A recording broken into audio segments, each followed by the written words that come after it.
I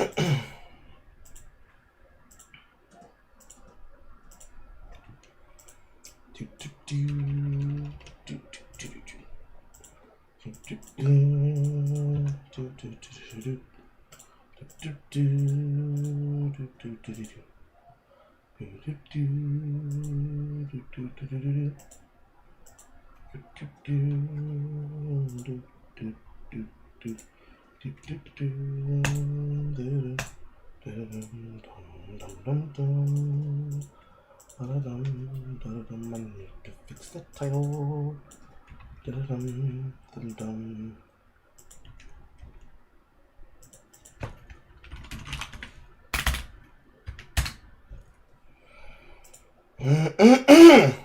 Pen.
Okay.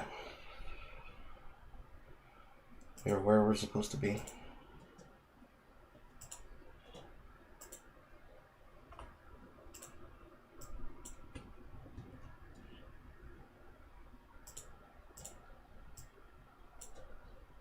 Is, you know, I don't like to fan the flames or like Cope lies. interject or anything because More cope, more lies. I like to not I don't like drama. I hate drama. The only drama I like is drama that doesn't involve me. You know, that I get to Negro Damas, Negro Damas. Every time, without fail. I hate being so capable of guarding and spotting the people who I describe are fucking horrible and they continue to prove me right. I am tired of being the one who's proven right constantly and frequently. I have never proven, I'm still not proven wrong about these individuals to this date. I pen them for what I expect them to be, and they prove me right. to watch from the sidelines. And that typically don't deal with like random fucking people. I mean, like random people like reality TV love it. You know what I mean? Feeling froggy? No, I'm feeling bigoted. I'm feeling bigoted. Content started later than usual. I'm putting together the plans for the thing. I can't read a calendar to save my fucking life, apparently.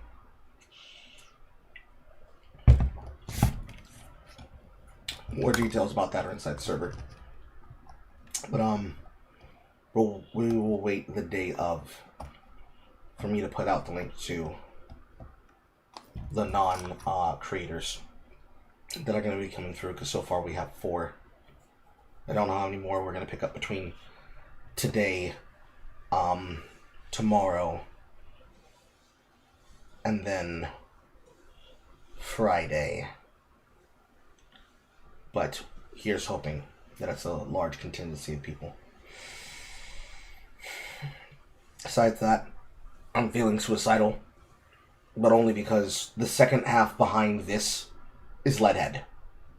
Don't blame me, blame Tusky. Stay tuned, you're finna see some stupid ass shit to begin with. You didn't interrupt socialism. You're fine. And Shaker, thank you for the biddies. So whenever shit like this happens for me, I ignore it and I try to just like let it go on. And because usually with stuff like this, it'll die down, but it has yet to die down, and it's crazy. And I'm like, I just can't just fucking keep sitting here like waiting for it to go away when I realize that these people like get off on harassing me. So I am going to continue. I mean, you get off on harassing other people. You get off on harassing in general. You claim that you hate it, but you actually love it. You can't get enough of it. That is an unintentional rhyme.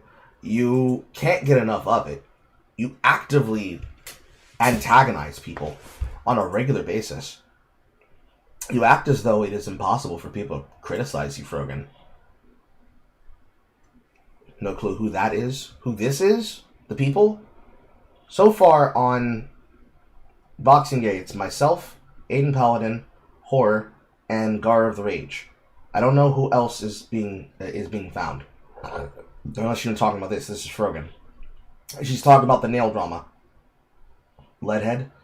Transgender video essayist that was the pornographer that was complaining and bragging about being a better mother than her mother.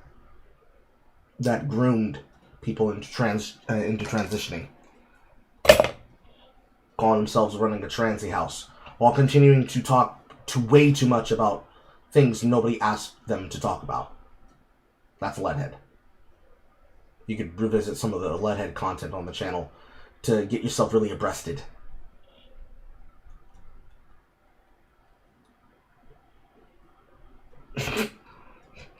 Your immediate answer. Oh, you.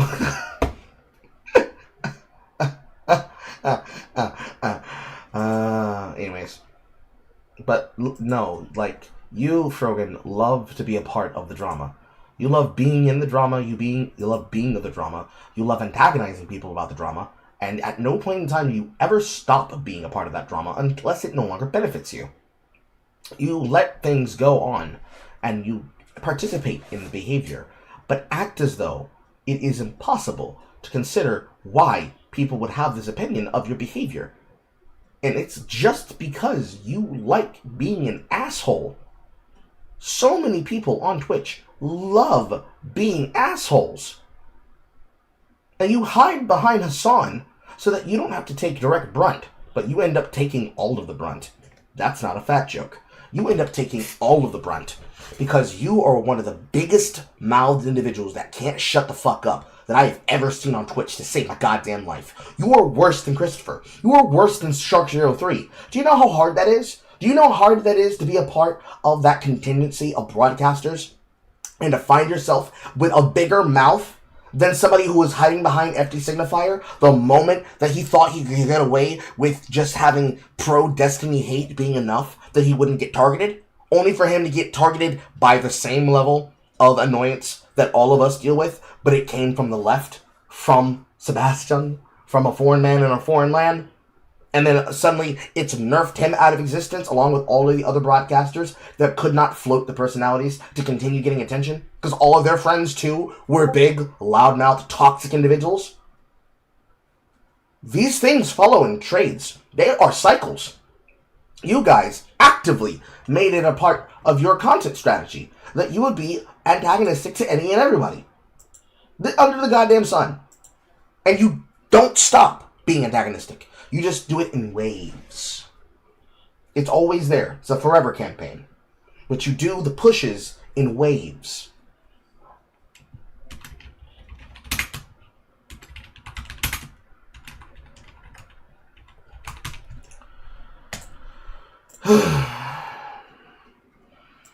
It's part of what makes Twitch an unfun place to be, because there are people who just don't do anything other than this, and this is all they have to show for it.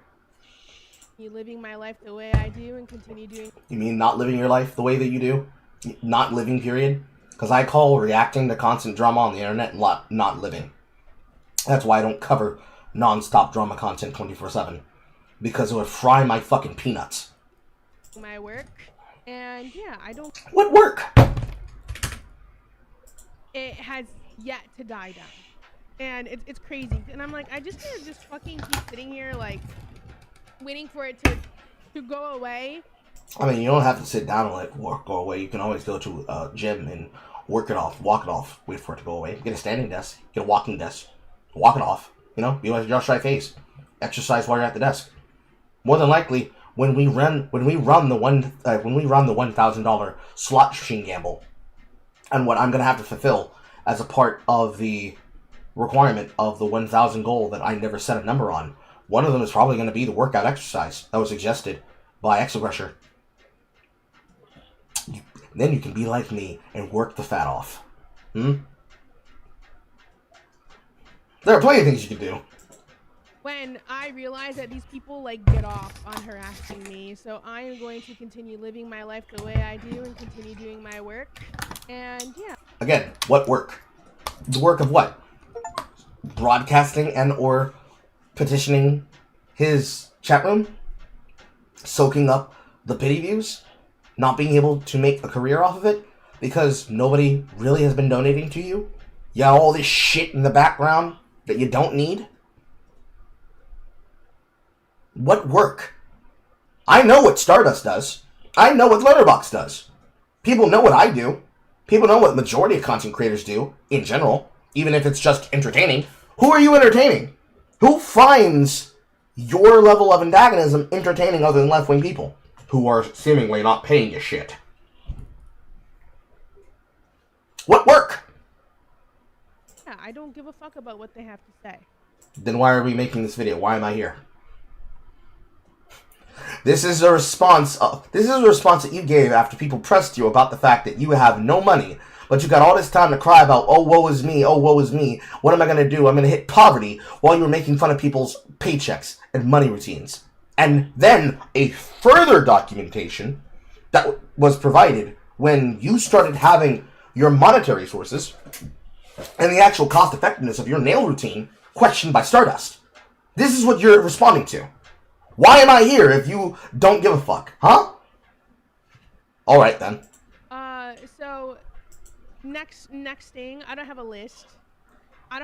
Disorganized. Another case example of exactly why you can't get shit done. Of shit that I'm gonna talk about. So this is all from the dome.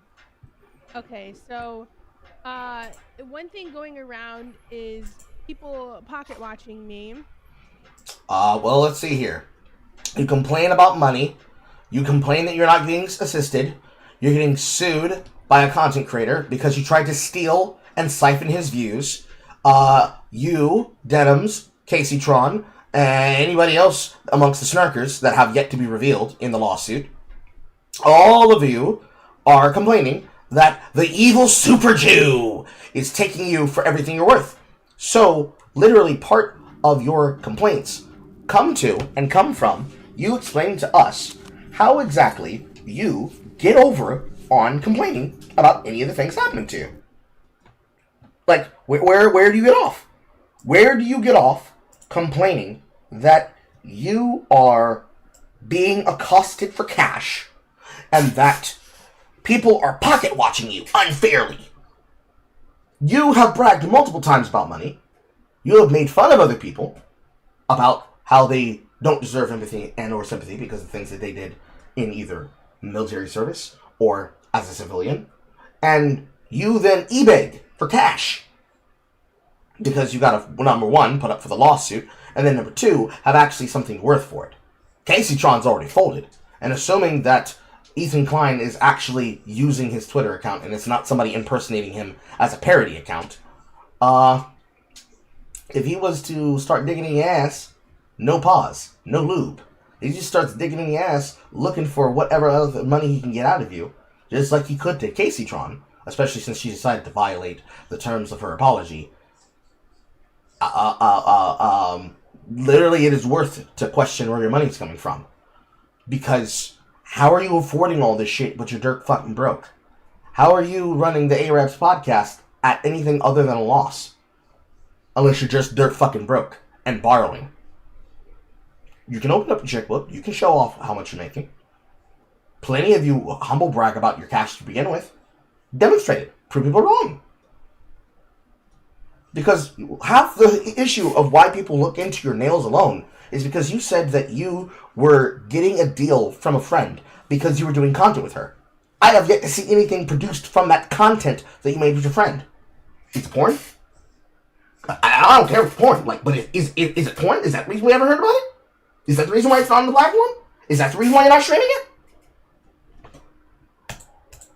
The big point of contention are my nails. Everyone loves to talk about my fucking nails. You show off your nails. Your nails, besides your makeup and your face and your outfit, are probably one of the top 4 things that are notoriable about you. You literally have the holograph of your outfit as a neon sign behind you on your wall. Which includes your face, your hijab, your niqab, your nails, the interesting hat designs you choose as the band to cover your hair, as well as your affectionation of tone. I mean, thank God you ain't like Nina Laney, you have a black scent, because then people would hate you more. But literally, top 4 things about you that people can easily recognize about you. Something that should actually be a marketing point for you. But okay, alright, no problem. Whenever the lawsuit was announced against me, my nail lady, who's also a really good friend of mine, she started doing my nails for free. I paid for like 1 set. Can you provide any paperwork to demonstrate and prove this? Also, notice, no one is forcing you to answer these questions. You're telling us this information for free. So if we start choosing to analyze it, that's on you. Then, but all the other nails she's done for me have been for free. Because one, she's a really good friend of mine, and you know, in exchange for content, and I also like buy her dinner and shit like that, and or tip. So can you show us the receipts of you buying the dinner, tipping, assisting with content creation? You know, like photos, receipts, images, timestamps, live streams. Do you have anything to produce any of this stuff? Anything at all? It's not like I'm exploiting her for labor. So people are like, oh, she has $200 nails, which they never were $200. First of all, whenever I do pay for my nails, they're $120. Because I am grandfathered into her old fucking rates. Because I've seen people like post her pricing and shit, but like I've been going to her for almost 2 years.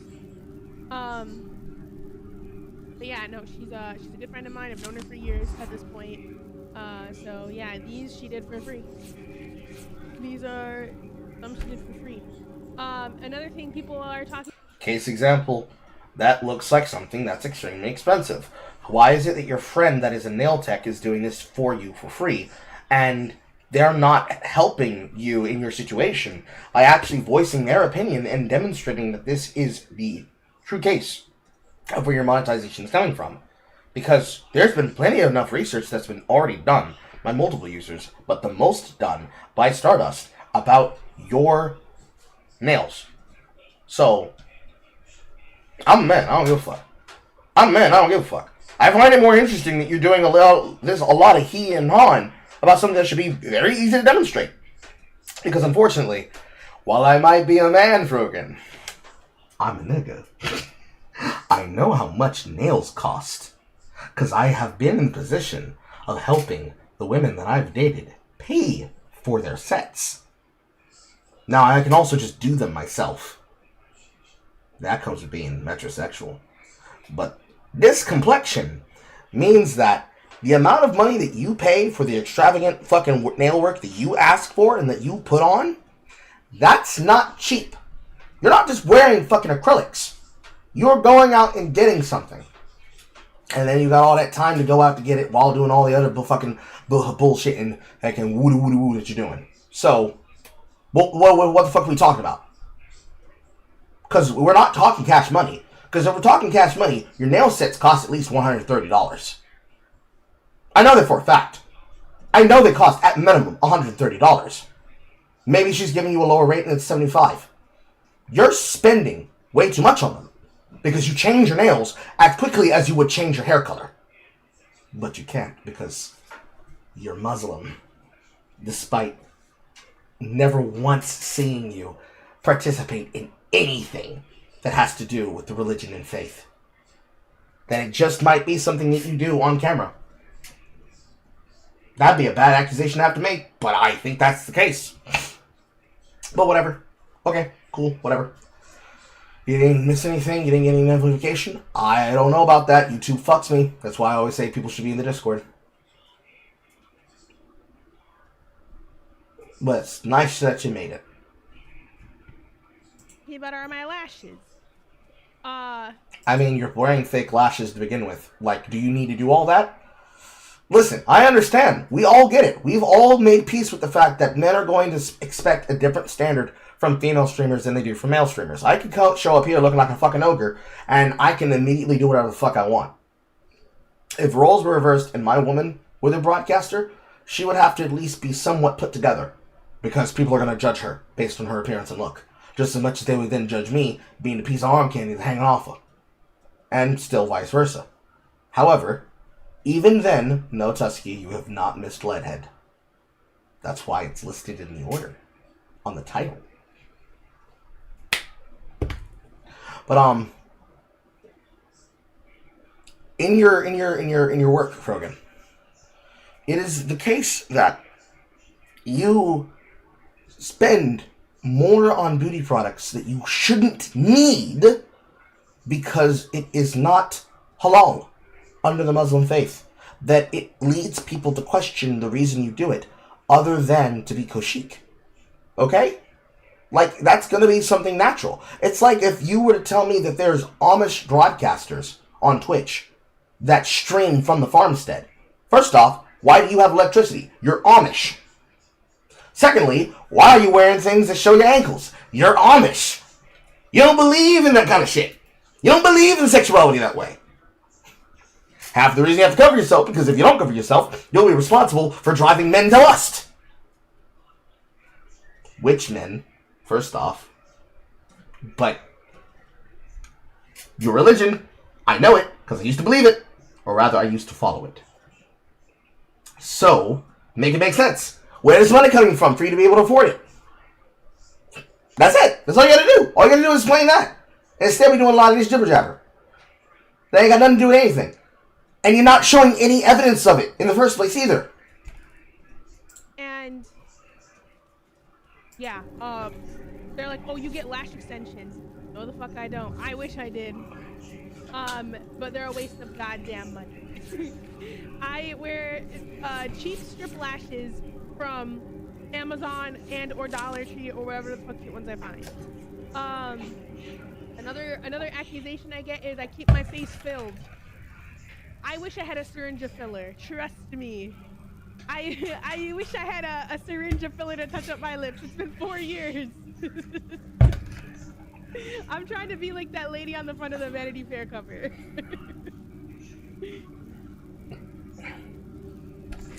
Glances over at the chat room to see how her jokes are landing.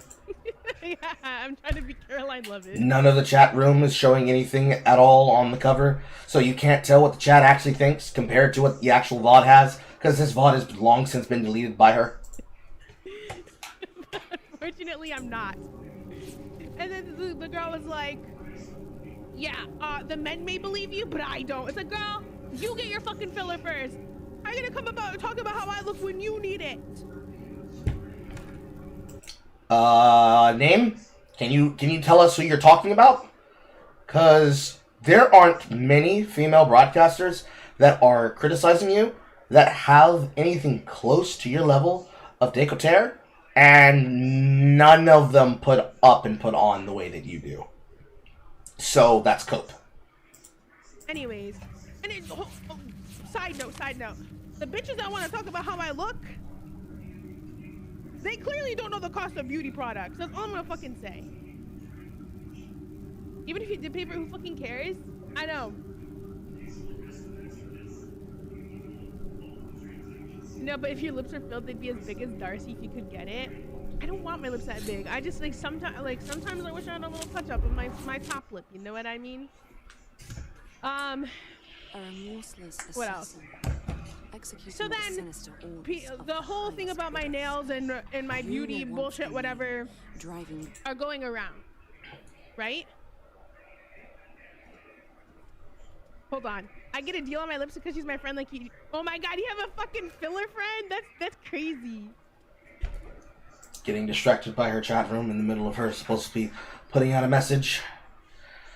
Sigh. That's amazing.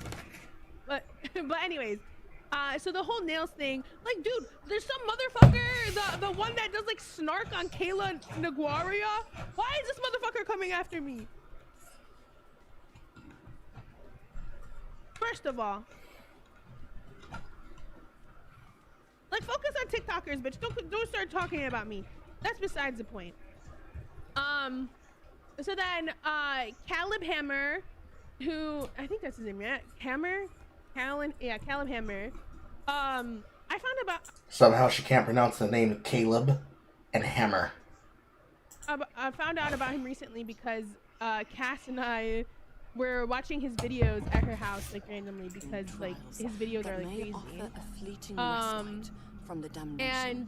So that's the only reason why I knew about him. So then they started talking about me going on his stupid fucking financial show.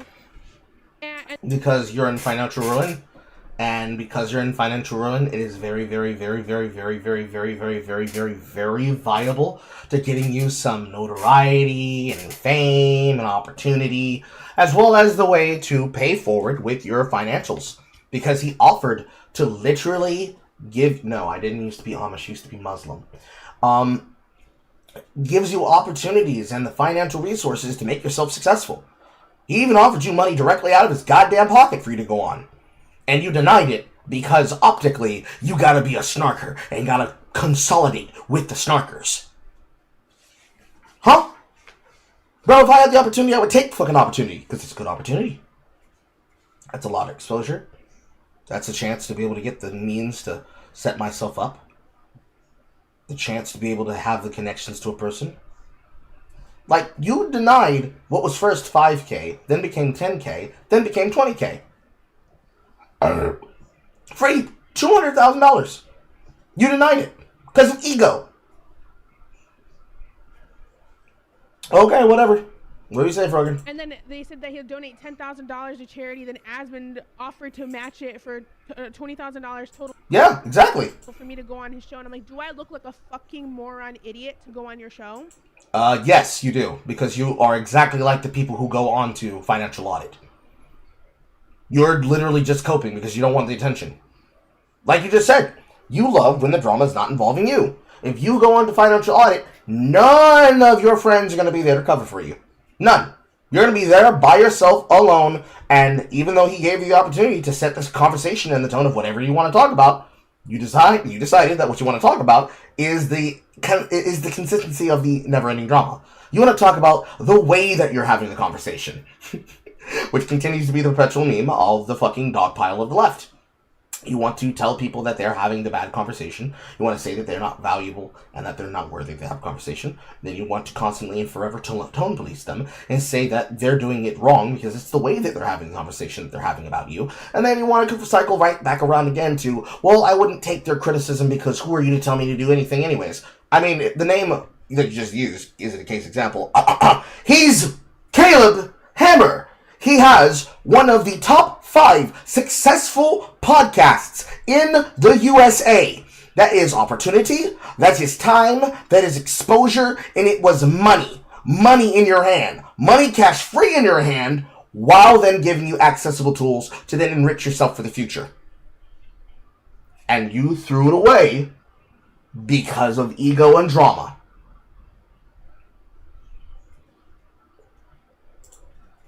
Because to me, I'm not that desperate for attention, and I don't have a Yes, you are. degradation fetish from ugly fuckers. Like I don't want to do. Ugly fucker, but he has a partner.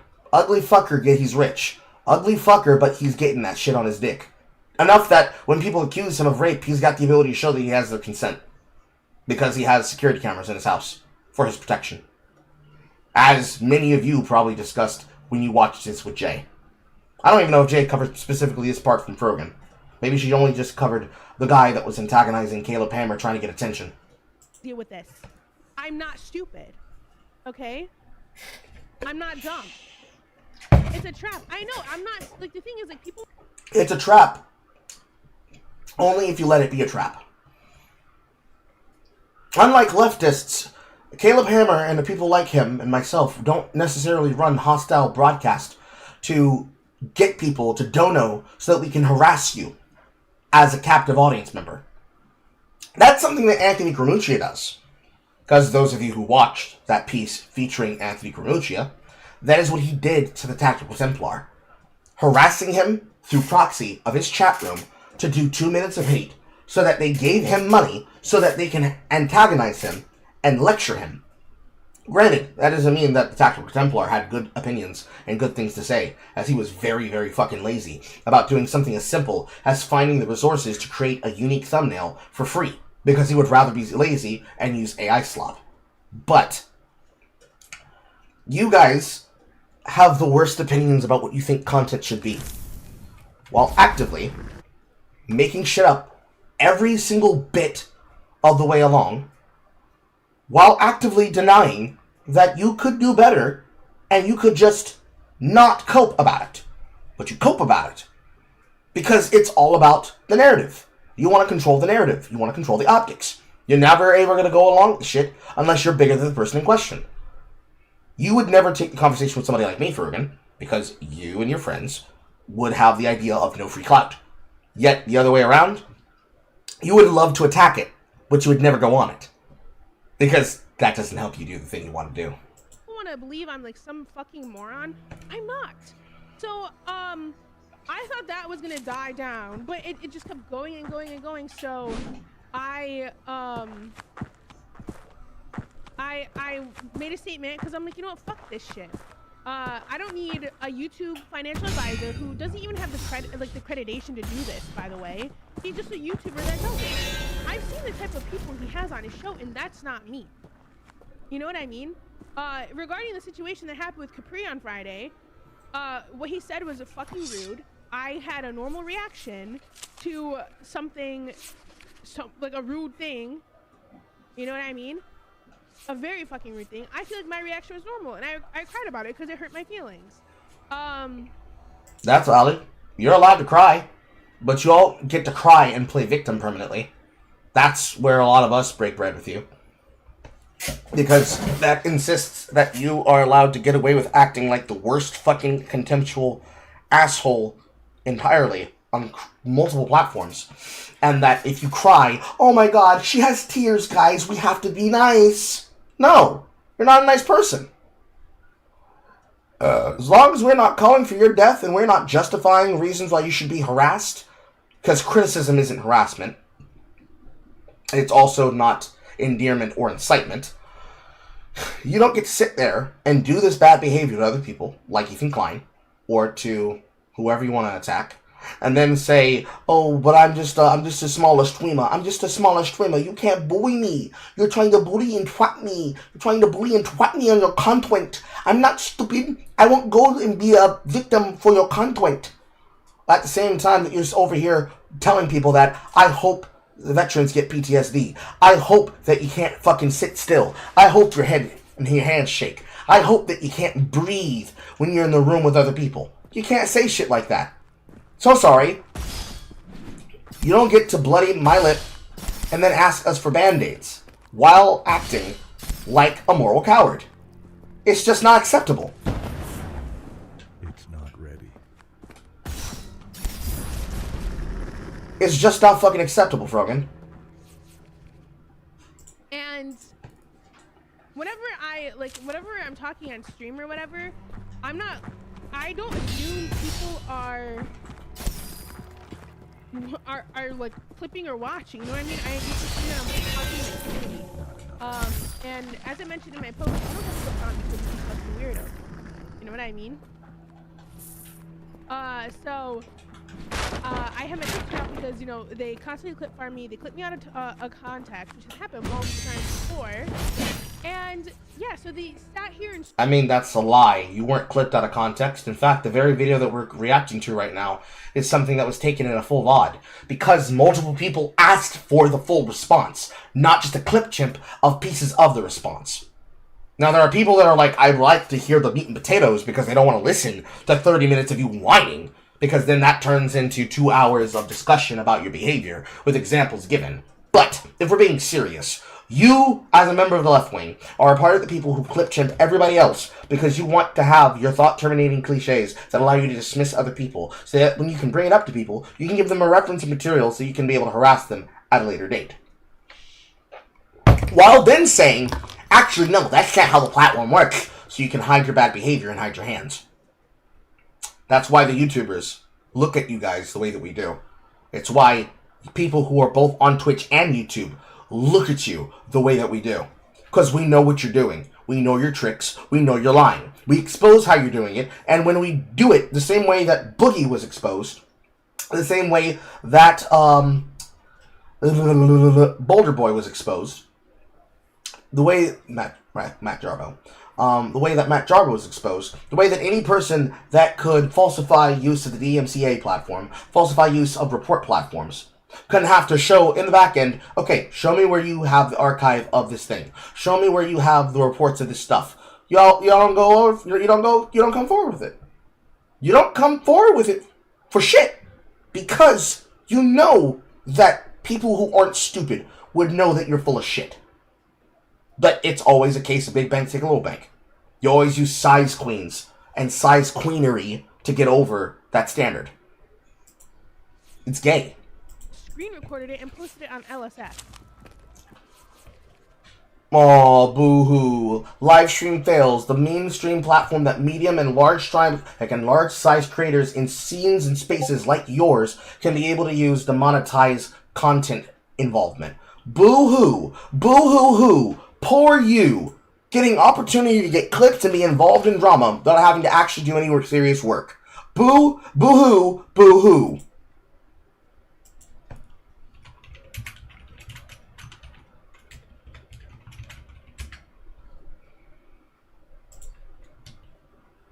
Which in my head, I'm like, if you hate somebody so much, why are you putting that much fucking effort in? Well, you see, as I learned from my favorite hater of the year, 50 Cent, I learned that if you're going to do the work and you're going to expose a person as lazy and inconsiderate and deserving of mockery and antagonization, don't be a lazy hater. Be a deep, consistent, contemporary hater. Put in the effort. Make the action. And don't let your dreams be fucking dreams. Because what I learned from him is that when you want to hate somebody, you don't just hate a little. You hate a lot. You hate a lot.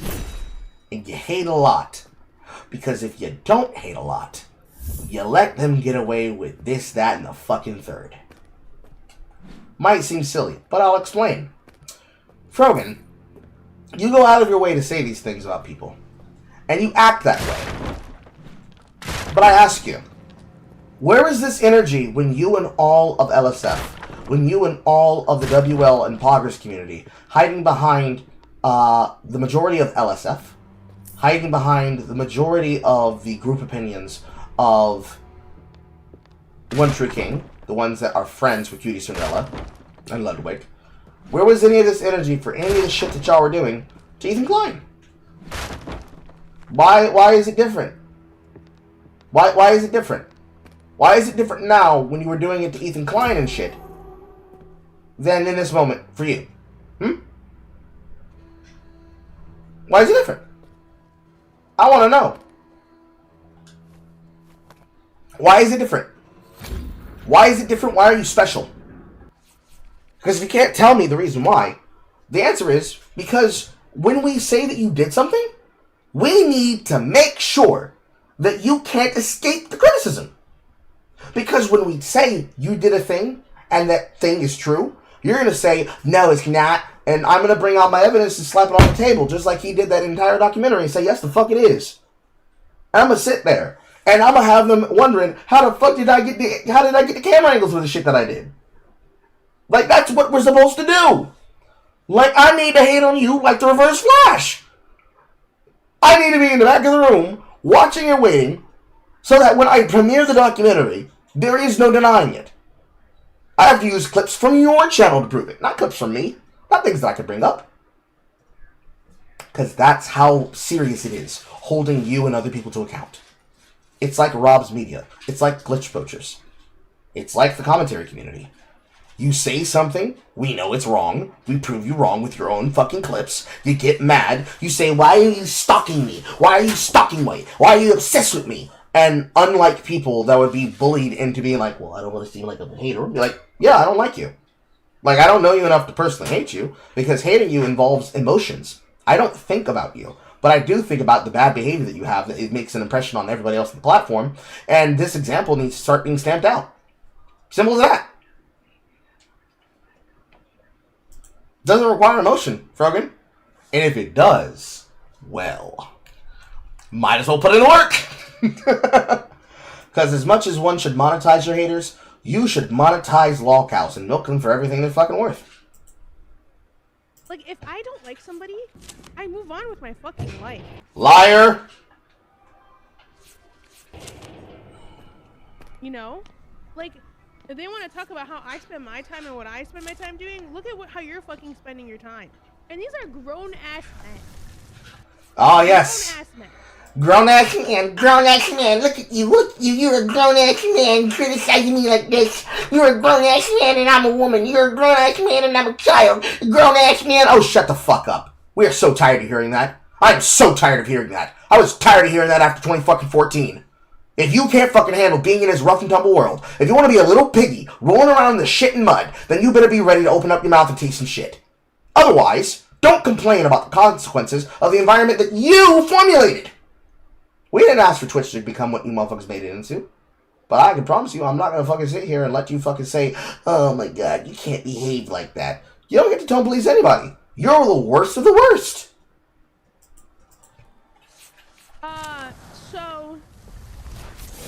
So yeah, and then, so basically, transparently, and I've talked about this on my stream before, I don't make ad revenue. Twitch took it away after I got banned. And obviously, if I'm not getting the subscriber amount I'm used to getting, and I have been getting consistently for years at this point, I'm going to struggle. Excuse me. I'm going to struggle, you know what I mean? But here's the thing, Frogan. Where would then be the money that's going for you to pay for the stuff that you pay for, that is supposedly making you rich and or poor? What are you spending on that you are struggling the way that you struggle? See, I can be honest and truthful with my monetization. I can tell people exactly where my content's coming from. I can tell them exactly where my money's coming from. For some reason, that's a difficult thing for you and everybody else to do. Very curious as to the case of how that is the case. But it's very curious, very strange, very odd. It's very odd.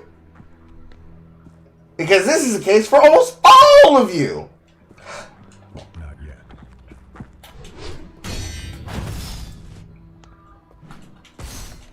Almost all of you behave this way when it comes to your monetization. Wow, I missed.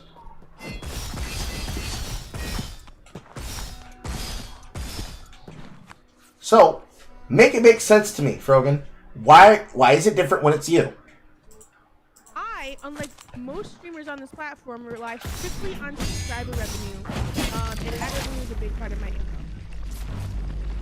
You know, so there has been a trend in downward trend in spending across platform, and other creators are saying this too. And like so many streamers are like coming after me because I said I hate streaming in the clip. Yeah, I'm sorry. None of you will ever have the experience I have streaming. Ever. No, Frogan, we actually all do have the experience you have streaming. The way that I make my money right now, part of my cash flow comes from my audience. Because I am going through the process of then being able to make money from home as the caretaker to my parent. and having to go through the 4-year process of everything being delayed because of fucking politics means that if you want to make that argument, you could never understand what it feels like and where I'm coming from. Because to deal with all the bullshit that comes with people actively sabotaging my work, actively sabotaging my community, actively sabotaging my friends, and doing so because they think they're doing it for our benefit, when it's really just because they like to partake in the same level of antagonization that you do. That is annoying, because that's something that I can't push myself out of the hole of. Because part of the responsibility of this job is that I can't work any other job while I do it. Technically, I'm not even technically allowed to broadcast while I do it. But this is something that is not going to contravene and interrupt that job, because it's something I can do from home. So, you don't have the ability to play victim there and say nobody could ever understand how you are. No. Flat out. Full stop. Shut the fuck up. You're a grown-ass woman. Grown-ass woman. Grown-ass woman. How are you going to sit here and say nobody could experience what your experience is? Let's see here. You've been elevated by people who are more popular than you. You have been elevated to a position of notoriety that if you had to build it from the grassroots like I have, you would be struggling just as much as anybody else would, let alone myself, let alone other people comparable to our positions as smaller broadcasters. You have been given opportunity after opportunity after opportunity after opportunity from rich people who use you as a deflection and a shield for criticism. And you have no true intervening ideas that demonstrate anything outside of the podcaster bro circuit. Because fucking Poppy and your other co-host, boring, dogshit, leftist content. Literal dirtbag leftist content that's no longer popular because there are no dirtbag leftists that just have some criticisms of the business, but are just down-home, down-to-earth people that just want some basic common sense. None of you are people that come from the time period of Occupy Wall Street. You all are down in the dirt, ditch, purity spiral, fucking avant-garde leftists that look down on everybody who's not at your level of popularity. You will never understand what it's like to have to build from nothing. Because you didn't build yourself from nothing. You were given everything you have. And being given what you have... words are hard. Being given what you have been given, you still have nothing to show for it! So come on, what are we talking about? Come on. What are we talking about? So, if I feel like some sort of disdain or anything regarding streaming, I'm allowed to feel that way. If you and nobody else is because only you're the victim? Okay, yeah, shut up. Experience just a fraction of what I've experienced the last 2 fucking years, you would be feeling the same exact way too. Except I don't hate broadcasting. I don't hate broadcasting to the point where I have to voice it as an opinion to every single person that can hear and see from me. I don't voice said opinion as though I hate the very nature of the world. You do. And that's cringe. That's cringe. It is very much cringe. You don't just hate the nature of what streaming is, which I do. You don't just hate what people do to be able to get popularity and fame, where you have to basically choose to become a lolcow, a porn star, or some kind of content troll, or content grifter, which I refuse to do. No, you hate doing the job. So why are you here? Go do something else! Move out of the way! Get out of everyone else's way! So that somebody else, more deserving of the opportunities that you've been offered and have taken advantage of, can make use of! Get out of our way! Get off the platform! Otherwise, shut up! Everyone's got problems. Nobody wants to hear about it.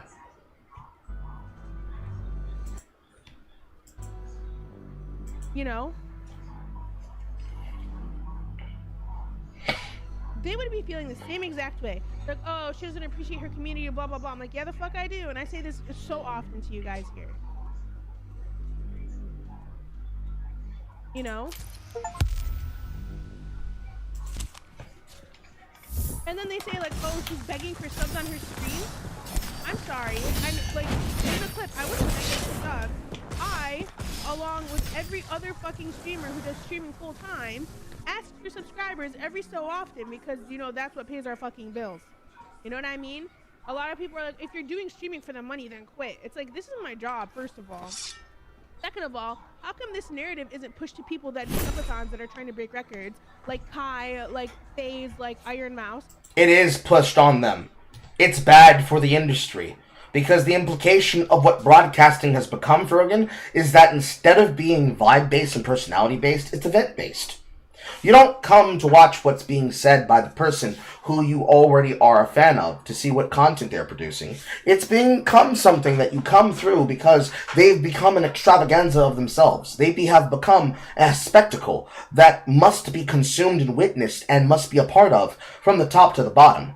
And unlike the kind of thing that I would put together where the entire goal of being involved in it is audience participation, it is instead not an invitation to accept and be a part of the festivities, but to instead be a witness to the modulance of ego and spite and despair and fucking jealousy.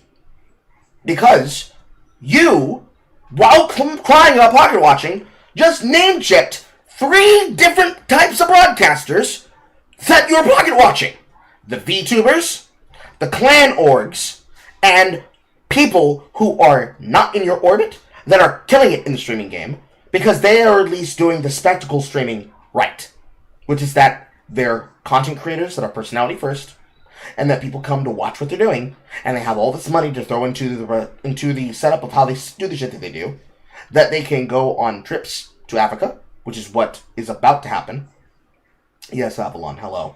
Where they can go on trips to Africa, which is what Speed's about to do. Guy's not doing events where he basically allows for the worst of nigga slop to happen directly in front of your face with Streaming University or the Mafia-thon. And entire content houses dedicated to a genre of gameplay, like FaZe, trying to do content pushes because it is a competition to see who's going to be the one that sets the tone of what the culture and nature of the platform is. You literally just came back from the event where Burnt Peanut demonstrated this exact attitude by ruining Arc Raiders for everyone alongside Hutch, and Courage, and Nadeshot, and Ninja, and Nick Merckx. Because unfortunately we can't have nice things. People can't come out and be casual players that come to play a game when they get off of work. They instead have to be permissed to the endless drama cycles that come from individuals and content creators like you. Similar to OnlyFans 1 and 2. Where people can't just be a part of the content. It must be that they have to use it to social climb at the same time as well. With all the drama that comes a part of it. You cannot convince me for a second, as an old school Twitch broadcaster, that you think that that is cope, that you can get away with. No! No one with a goddamn piece of brain cells is going to accept that as a lie. Because it starts from communities. It starts from building. You didn't build a base. And asking for subs. Reminding people, if you enjoy the content, consider giving. Versus what you do, where you tell people, give me money. Mommy needs a new pair of whatever the fuck. That is something that you and all of them do. You never do it as a piece of content to set up the content for itself. You know, you don't do what I do in my audience. You don't say, listen, I would want to play this game, so we're going to set aside the money to do this, and then we're going to go through the content, we're going to experience together. You guys don't do that. That's not in your interest. Because the Twitch broadcaster is all about trying to monetize it for everything it's fucking worth. Not actually building a conversation and then having a conversation about the experience they're having while they're doing it. There are very few that do that. And of the ones that do, they aren't having the problem that you're having. They're having fun. And that's assuming that it's not the ones that are also parents to families or dynasties to themselves. I don't see this happening with Moon Moon. I don't see this happening with anyone who's on the Drop Frame podcast. I don't see this happening for anybody like Co-Carnage. No, it's specifically the nepotistic ego streamer that has this problem. Meanwhile, look over at the side at Pirate Software. Nod your head because that's exactly what he's still going through. You guys are greedy for attention, and you don't earn it. So instead of earning it the right way, you decide to create drama around yourselves. And then you get mad about the fact that the drama ends up getting you criticized. Again, shut up. Take your lumps, accept that this is a part of the consequence, shut up. Otherwise, own it. If you own it, we'll have something more to talk about. But you guys don't own it, so. Nobody ever says a word about them asking for subs when it comes to them breaking a yes, they do. fucking record. Yes, they do. You don't care. You know, it's double standards. Like, people want to pay for every fucking thing I do, and I'm tired of it. It's like it's ridiculous. A triple standard, a quadruple standard. No, it's just a double standard. The double standard is you think that you're being victimized unfairly when this is just what streaming has become because of the likes of you, Cutie, Cinderella, Ludwig, and the rest. You guys made it from being about your personalities to being about who you know and what you can benefit off those people that you're with. And because you made it about who you know and who you can benefit off of, instead of making it about what you can be able to have fun doing either by yourself alone as a group or what you can do as a part of a collective, you made it into a constant, never-ending ego sweep where if you're not doing it with somebody who can bring you popularity and fame, what's the point? That's why Baby No Money, assumptively, assuming that he's not a fucking liar too, has decided he's going to stop making music.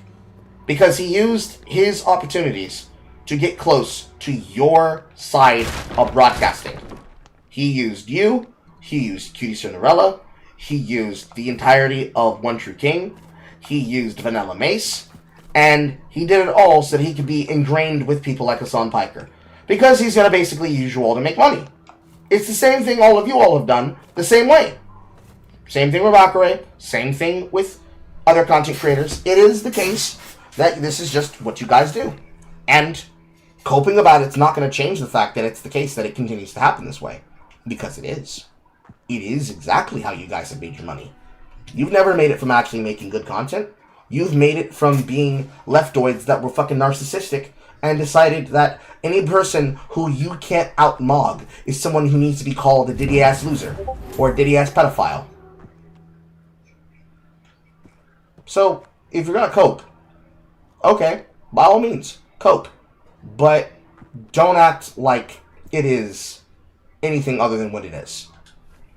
It is the direct consequences of your beliefs and your actions haunting you. And you cannot take that it is fucking you the way that it has. Because unlike Cutie, she's got Ludwig. Unlike Hassan, he has you. You have nobody who's in your corner immediately helping you.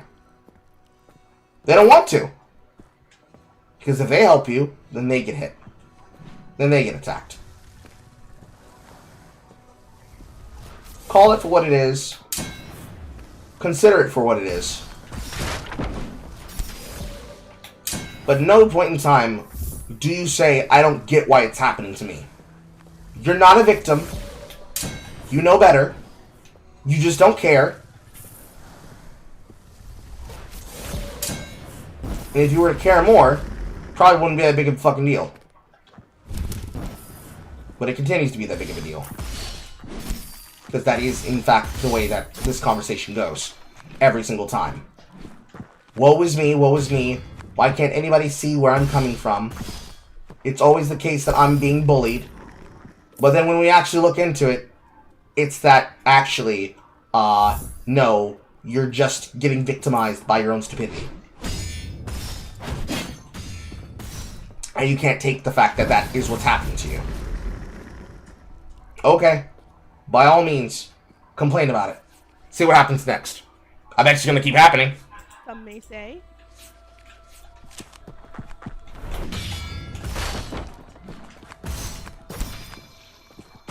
So, what's it called? And then obviously, in terms of revenue streams, I'm trying to diversify my content across different platforms so I can have multiple revenue sources. And as you all know, I do production work for some streamers. I'm gonna make this clear, and it's like so pathetic that people want to bring Hassan into every fucking thing. I haven't. You would not be where you are if you were not a Hassan Piker mod. Why are you ashamed of where you come from? Why are you ashamed of your origins? This is a part of the problem, Frogan. Because the way that we originally used to build audiences on Twitch is that you would be in the chatter and then become a moderator. And then whenever you were there and they weren't online, you would go live and then you would have fun together. Or if they weren't live, you go live, then you get offline, then they go online, and you auto-host each other.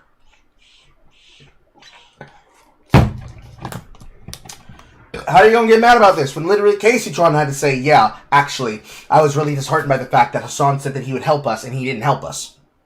So is she lying? Was she coping? What are we doing here? Like, sat down and modded for Hassan in forever. My role for Hassan at this point and for like the last 2 years has been production work. I give him ideas and I produce his streams, and whether it be like, you know, something like Chad Vice or like the interviews I've done for him before or like the basketball event, that is my scope of work I do for Hassan. And Hassan pays me very well. You know, he pays. So what? Where's the money? Can you show it to us? Can we see stipends? Can we see paycheck stubs? No? We just we have to go off your word? Well, I guess we have to rumor about it. Oh my god, why are you pocket watching me? Oh, I guess we're right back where we started. Very, very well. The Dearborn ship. So yeah, it's not like I'm sitting there to like modding the chat like other people do. I don't do that. I do the production work. What production work? His shit looks like ass. So I don't understand why people have to like pin him into this. Like, it's fucking weird. You know what I mean? It's so weird. Is it any weirder than how all of you choose to attack content creators like Caleb Hammer? How you choose to attack content creators like me? How you choose to attack content creators like Asmongold? How you choose to attack content creators that are just generally criticizing you whenever a topic comes up? Is it anything consistent to being as weird as when you guys do that? Because if we can't see some basic common sense here, I don't know what to tell you, Frogan. Well, I do know what to tell you, but you wouldn't take the response as an answer. That's not good enough for you. Not good enough. Not good enough at all. Not good enough at all.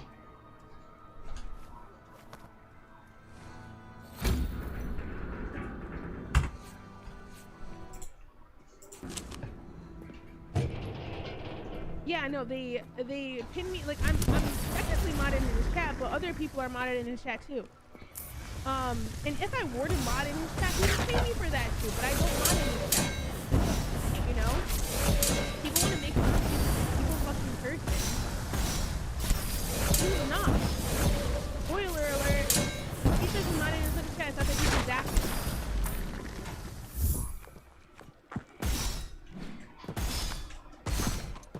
Cinna had really good advice for me. What was it?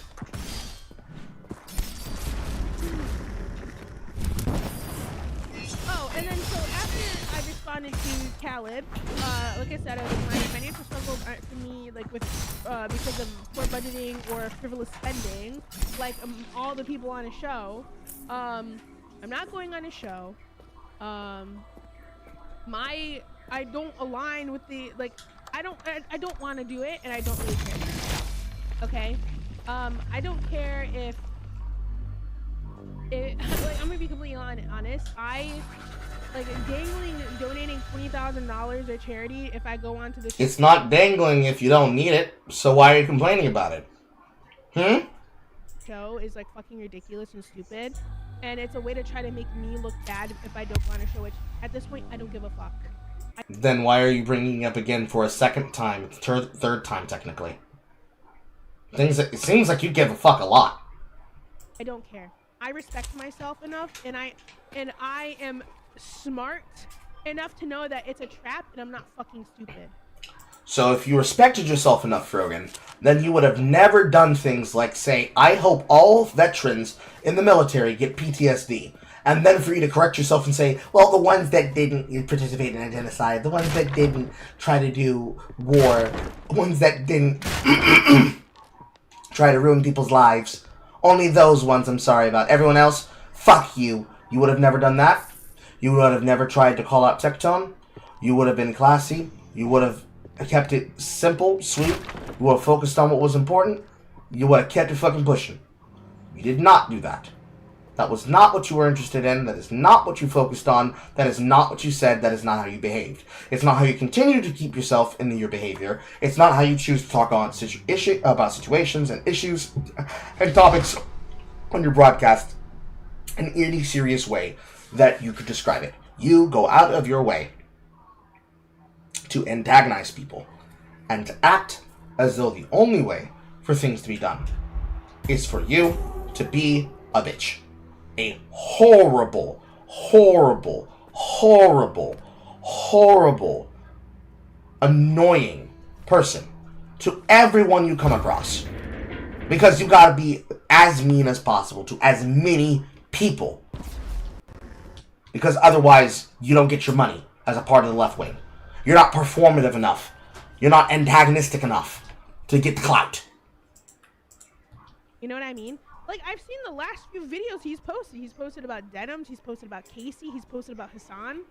Like, I'm not dumb.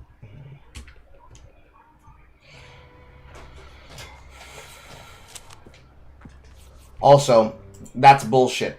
Because, you see, Denims chose to go out of her way to talk shit about him.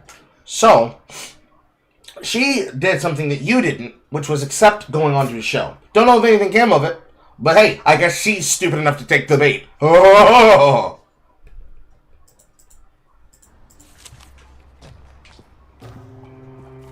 Why do you need such a long pause between your statements? Asmongold felt the need to chime in. Yes, because it's content. You are putting this behavior of yours out on the internet for attention. And you are behaving in such a way where people can have an opinion about your behavior. Yes, people are going to be allowed to do that. They are allowed to respond about you. They are allowed to talk about you.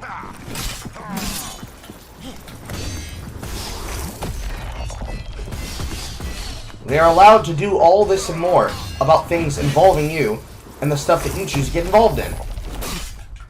That is not a crime. You want it to be a crime. But, that's not how it works out here. Sorry. You don't get to play permanent victim and say, how dare you, how dare you, how dare you, as though you are a celebrity on the internet. Because you aren't.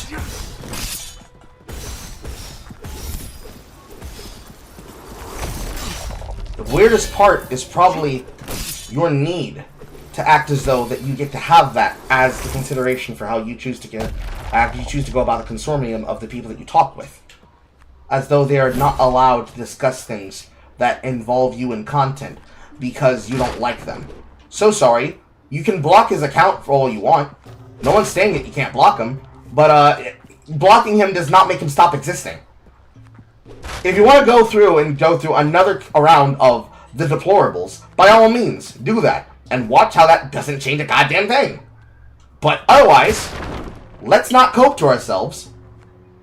And let's remain honest. Truthfully honest. About how we really want to discuss the things that we should discuss. The things that we should consider to be serious. Talking about my ban.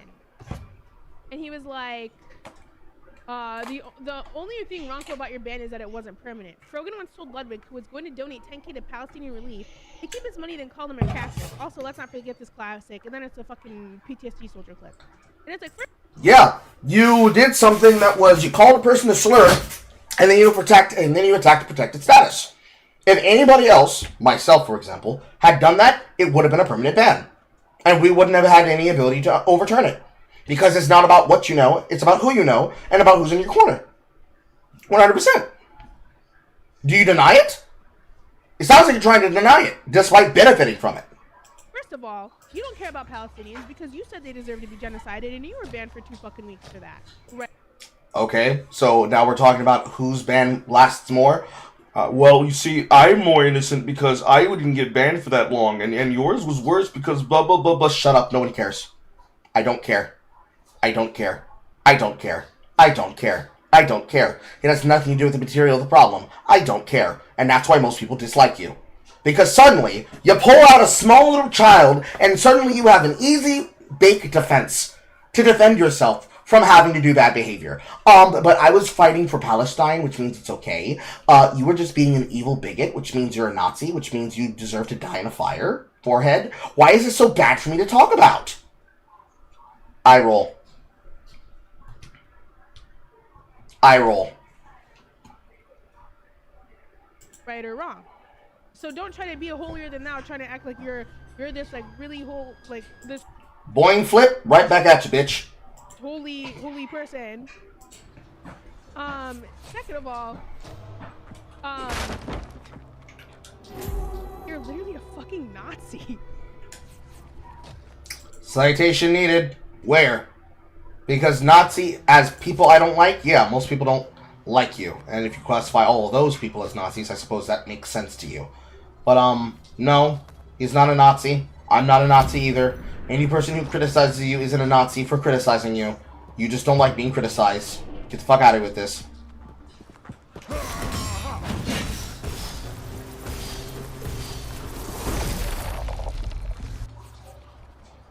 So then I responded, and I said it with a cracker ass cake because you didn't want to hear cheering in the house and the audience when an act of genocide is happening. I'm not going to respect you if you say you're not going to be cheering for a cause because you're worried that it's going to upset some of your viewers. That's not respectful. That's not respectful. Especially when these people are being genocided.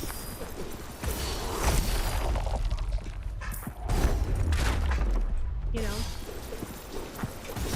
And then I said, and as for the PTSD clip, I said even in the clip that I'm not talking about the people who regret their service or acknowledge the wrongdoing, which I did say in the clip, but guess what? So, again, you tried to caveat a hateful, bigoted statement by saying, well, actually, I don't want to blame the other soldiers, not the Gulf War, not the Iraq War, just this one specifically, and anybody who disagrees with me is a bad person. So again, come on, what the fuck are we talking about? You quite literally are trying to go band for band and say, but I'm not the worst one in the room. You are, in fact, one of the worst people in the room. Because nobody can ever be able to tell you anything. Whenever I got clipped, they clipped that out. Because that's not that whoa, in their entire fucking thing. And then I was like, then I said, I was talking about the people who live out killing Arabs, which you seemingly don't have an issue with. Because like I said, he advocated for the genocide of Palestinians. You know? And then he's like, and who has a cracker ass cake? Crackers. Everyone knows what you were trying to say. Blatant dishonesty is why everyone hates you. And it's like, yeah, you were trying to call people a cracker. The same way that if somebody were to try to look at me and came up with a bar word that was a replacement for the hard R, we would all know what they were doing too. Why are we playing pretend? Why are we playing pretend like we don't understand what words are? You're being ridiculous. Again.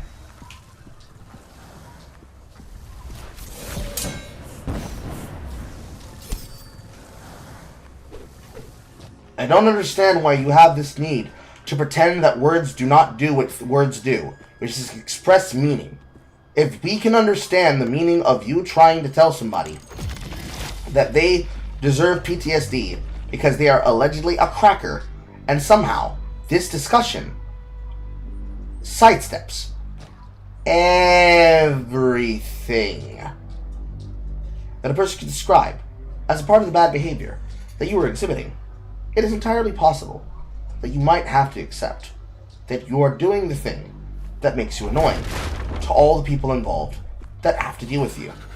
And that is that you are going out of your way. Though it's hard for you to accept that there are people that are just naturally not going to like you when you go out of your way being unfathomably rude, crude, and mean. Just because you feel like that's something you should be given the possible acceptability to do. It is ridiculous. It is ridiculous. We all know that it is ridiculous. But if we're going to pretend and act like it's not what it is, then I guess we're just going to have to sit here and say, oh my, oh woe is us. We will never be able to consider how Frogan will ever understand that she is a part of her problems. Oh woe, oh says, oh for salt, for truth. Because, most people don't want to talk to people like you until they're blue in the face. It would be a waste of our breath. Hence, it is much easier for us to call you a slur. and be done with it. Because you'll call us a slur and say, well, actually, they could never say things like this. So at the end of the day, what are we really talking about? Really, at the end of the day, what are we really talking about? Okay? How am I ever gonna fucking live with myself if Asmongold doesn't like me? I don't give a fuck. Also, Then stop talking about it. I want to get technical. Hypothetically. Hypothetically. If I'm half white, am I allowed to say cracker? Because these are like Nazi fucking people, right? So I'm assuming they have like the one drop rule bullshit. You know what I mean? Hypothetically, if I'm half white, am I allowed to say cracker?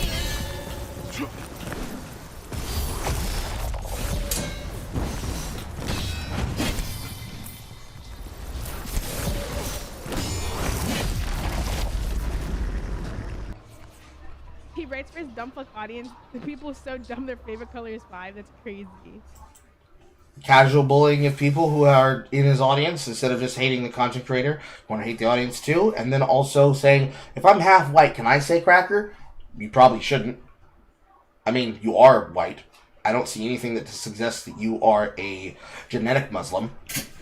Because, well, that would require you to take off the niqab. And, you know, last I checked, beatings! Beatings! You get beatings if you do that. So I guess you'd have to figure out if you're a performative Muslim or not. But you are a performative content creator. That is assured. I don't need a cracker pass. My mom is white.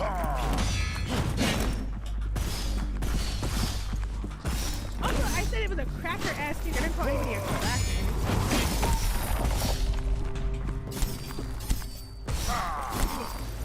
You know?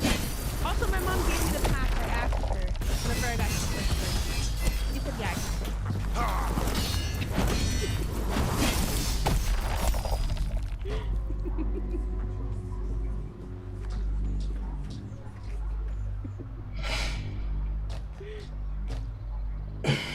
So yeah, and then I'm not arguing with this motherfucker. Like, I don't care to do that. You know what I mean? Because I'm like, okay, here's why you're a bad person, and everyone knows why you're already a bad fucking person. I don't need to reiterate it. And yet, here you are again, for the 5th time, reiterating how much you're not going to do something based on what he thinks. It just doesn't write. It just writes itself, chat. It just writes it fucking self. It just writes its fucking self. I don't know how else to put it together for you. Actually, yes, I do. And I will put it together in that way. But nobody can tell you anything. You don't want to listen to anyone. You don't want to have conversations with anyone. Which means you're not doing interviews. You're not doing debates. You're not doing conversations. You're not doing dissertations. You're not doing rebuttals. You're sitting there on the sideline while everybody else does the interesting stuff. And you sit there saying, I'm not going to go on. I'm not going to debate. I'm not going to do content. And those pass-up opportunities where you could be able to build that notoriety of your personality and yourself that you then accost yourself from, and is a part of why you can't build a name for yourself, while actively being uplifted to positions that you're given by people who know you personally and demonstrate your unwillingness to actually be a part of a thing bigger than yourself.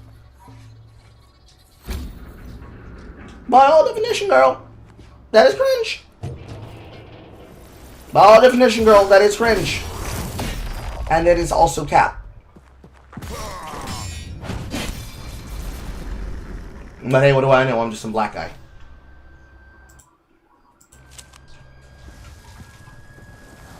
You know what I mean? It's like, okay, you laughed at it like Nick Fuentes saying something. You are a grifter. And you don't know what the fuck you're talking about politically. I don't know how he made it this far.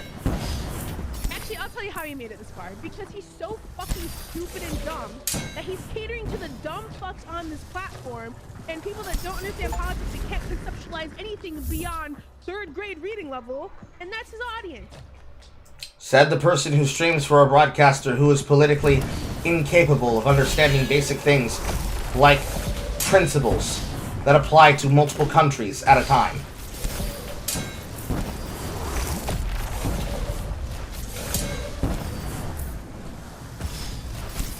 how you could be able to make that statement while being a Hassan Piker moderator, let alone viewer, let alone supporter.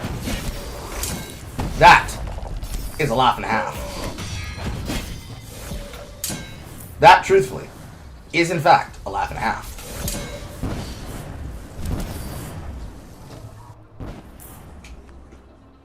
But hey, again, what do I know? I'm just some black guy. I don't know the material conditions about anything, allegedly. Because I am somebody who has a, what was it again? 3rd grade bleeding level? Meanwhile, in actual discussions and debates, I can hold on my own.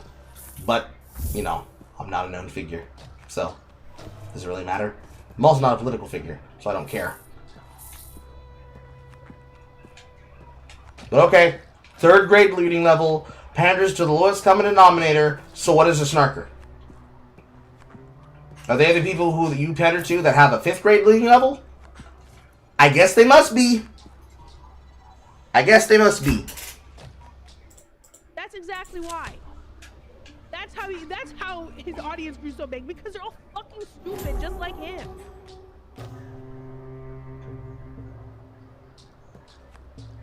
Anyways. What else? Anything else to address? Or did I miss anything?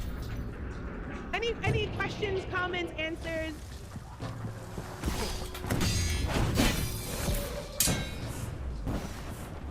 Wait, I'm waiting.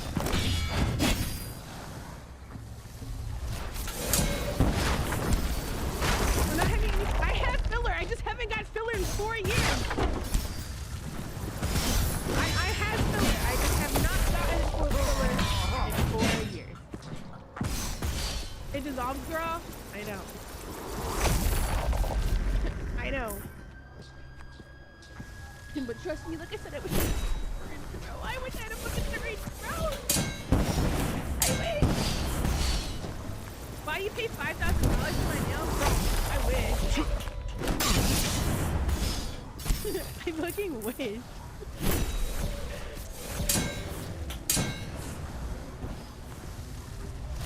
Address it. You know, Caroline Levitt is 28. Yeah, that's crazy. That's crazy.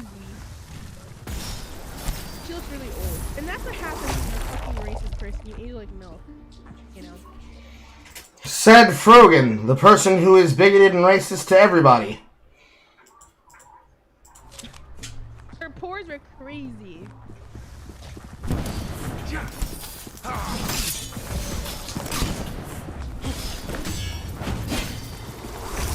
The thing is, people come after me because they think I'm a target, but it's like, I'm not the one. I'm not the fucking one. No, you very are the one, because you are the definition of a streamer munch. I don't know of a single person that finds something interesting about you, that finds something that is redeeming about you, that finds something that is necessary about you. I don't see how people find you entertaining. I don't see how they tolerate your content. If not just because they have to uplift you, because if they don't uplift you, they're not doing enough for the Hassan content creator complex. It is the case, Frogan, that you are the worst example of what most people are on this platform and what they will end up acting like on these platforms. And no matter how you want to go about this, you're going to end up being the kind of person that can't find communities and groups to be a part of. Because most of your time you spend being toxic to everyone around you. So, it might just be the case that you're just not made for broadcasting at this level. You could be a cozy streamer. You can be a cozy streamer. You can have all the fun that a cozy streamer can have. And no one would stop you from doing that cozy streaming. But you cannot come out of the woodwork and talk massive shit and then have nothing to show for it. That's not acceptable. That's not allowed.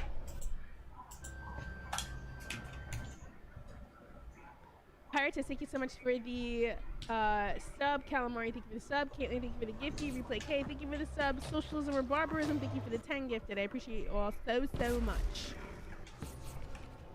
Notice, you said that was the hard part of broadcasting that you can't do. The talking and engaging in your audience. The streaming, the content creation. It's really not that hard, but sometimes it can be hard. Doesn't undo what the day can have for you. But you don't have anything else to say other than, I hate this guy, and I hate this guy, and I hate these people, and I hate this guy, and I hate that guy too, and I hate that, blah, blah, blah, blah, blah, blah, blah.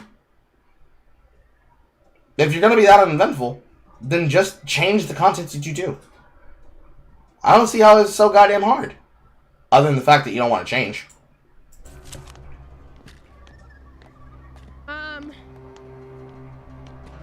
Is it a dude talking about my nails? Yes. I'm like, dude, don't act like any of you have fucking girlfriends or you know how much nails cost. You know what I mean?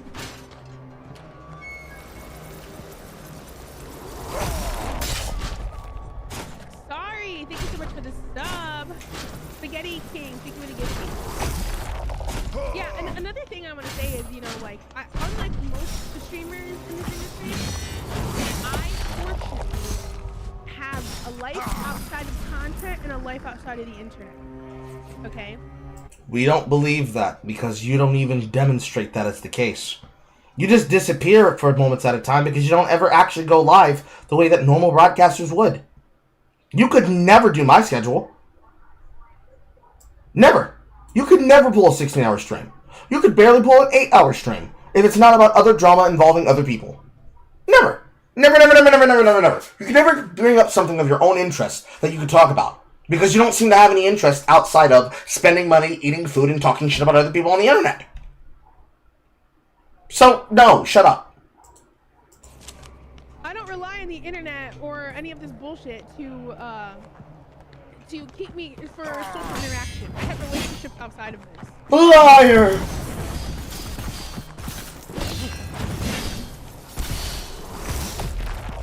I'm not locked into the internet. As soon as I log off for the day, I'm not looking at Twitter. I'm not looking. I'll look at Instagram Reels or TikTok, but like, I don't really give a fuck about this.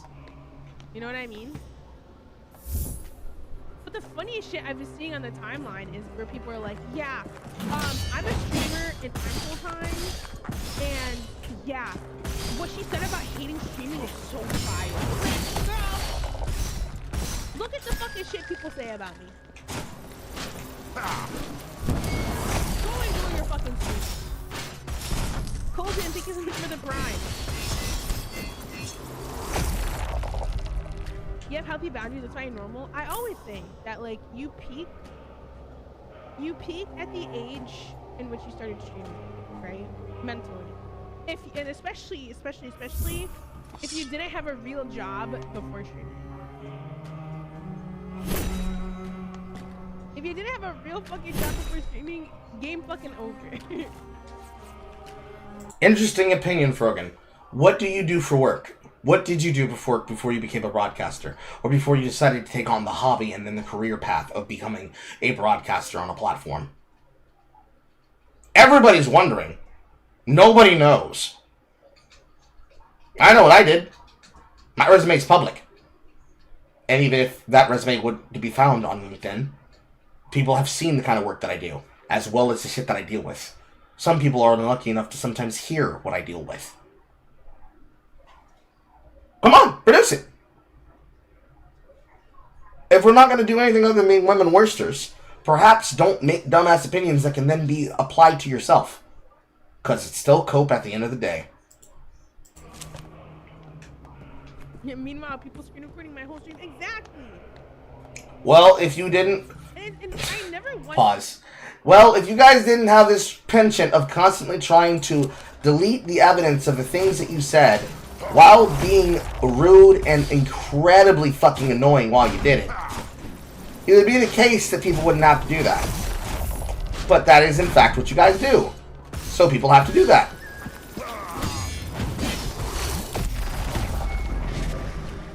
And if you're going to act like this is something special being done to you, you know that it's not special. Everybody gets recorded in this way if you're going to act like a fucking lolcow. So stop acting like a lolcow. complained about like the I never said, oh my god, it's so hard. It's so hard. It's not streaming that's fucking hard. It's dealing with you motherfuckers that's hard. You know what I mean?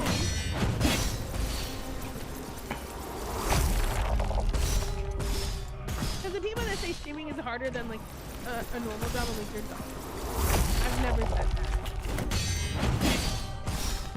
But if you have like thousands and thousands of positions, you know, that could get kind of hard. Not gonna lie. Because at the end of the day, I am still a person, and I am still a human being. You know what I mean? Didn't Hassan say no, bro. He was talking about dealing with you motherfuckers.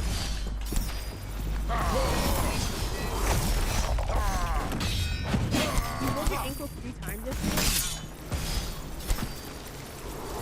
Oh, and they also said that like my nails were a hygiene issue. And in my head, I'm like, what do you mean? I mean, people get things stuck between their nails. You have nigga slop styled nails. Plenty of dirty shit gets caught up underneath them. They don't look like they're practical. They're done for mostly attention. That looks muggly. It looks muggly. It looks trashy. And I'm allowed to say that because I'm African American. I roll. What do you fucking mean? A hygiene issue? Like, I'm sorry you have gross undernails, but I'm like, what are you doing? Like, I shower and I wash my hands. And when you're wiping yourself, I don't scrape my fucking asshole.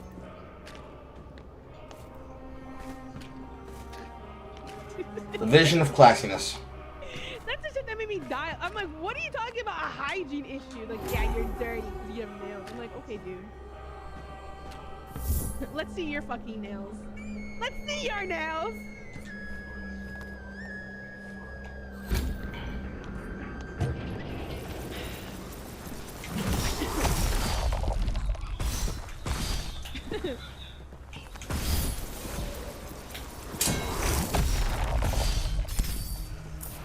I'm eating dinner. Yeah, dude. Imagine living it. Some imagine streaming for 8 hours a day. Bro, he streams like 7 days a week. And I feel like he wasn't my first time for streaming. I feel like I adapted a lot of that whenever I started streaming, unfortunately. What else? During my time off, I knitted a blanket. I crocheted a blanket, which it turned out really nice. Good for you, Frogan.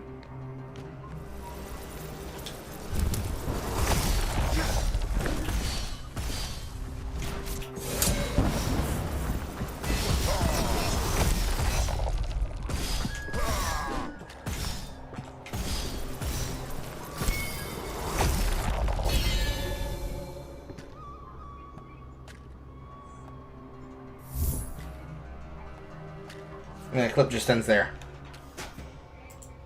So effectively, Frogan goes live to complain about people criticizing her, people being rude to her when she's rude to everybody around her, trying to say that her clips are not that bad, that people just take her out of context and clip ship her, while providing no proof that her personality type does not match the behavior that she does.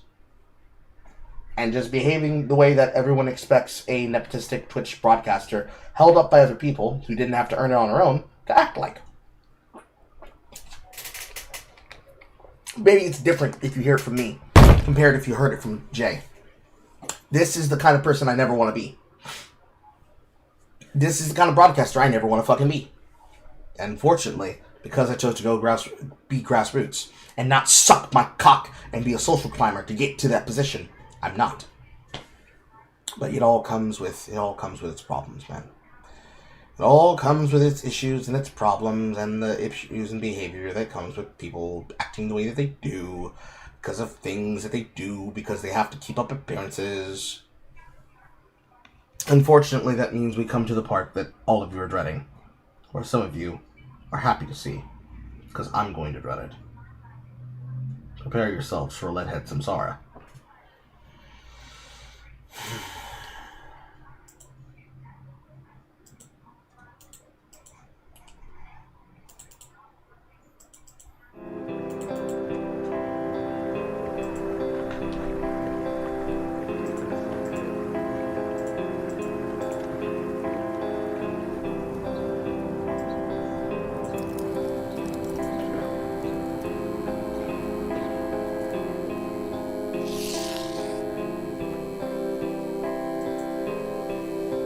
It's interesting that Leadhead has learned how to put things inside of the content where it's like, no, this is not meant to be an endorsement of these establishments. And also, I'm not threatening Joe Rogan's life, but I'm going to start talking about people. So perhaps they finally learned to say in Minecraft properly.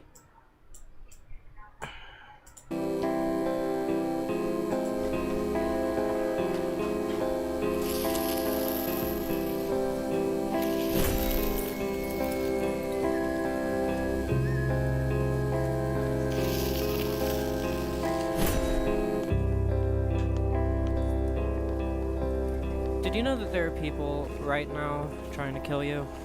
Unfortunately, it's true, but Where, Leadhead? Where are they trying to kill me? to explain how or why, I'm gonna have to take us on a little bit of a journey. One that starts with a very arbitrary place. Let's go with, Alright, that's an easy one. We're gonna go to the place where I used to get my oil changed back in the day. Okay, stick with me for a moment and I'm gonna prove that they want you dead. But first, I'm gonna point the camera at something just totally random. Let's go with these vacuum cleaners and this trash bin in the background. Okay. I'd like to ask that for 60 seconds, that's all I ask. You stop eating, drinking, smoking, anything, just quit doing the dishes, just focus on this video for a moment. I will not. I'm gonna cut the music, and let's spend 10 seconds just looking at this vacuum and these trash bins. I just want you to think about what you see, okay?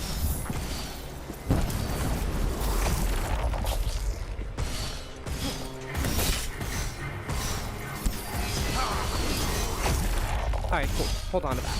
Now, I want you to pretend that you are an alien trying to figure out what human civilization is all about.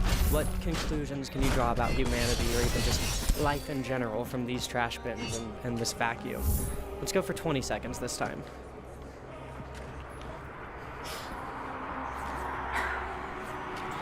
Nobody is able to divine whatever fucking esoteric lesson you're trying to divine from this, Leadhead. Please, tell us how people are trying to kill us.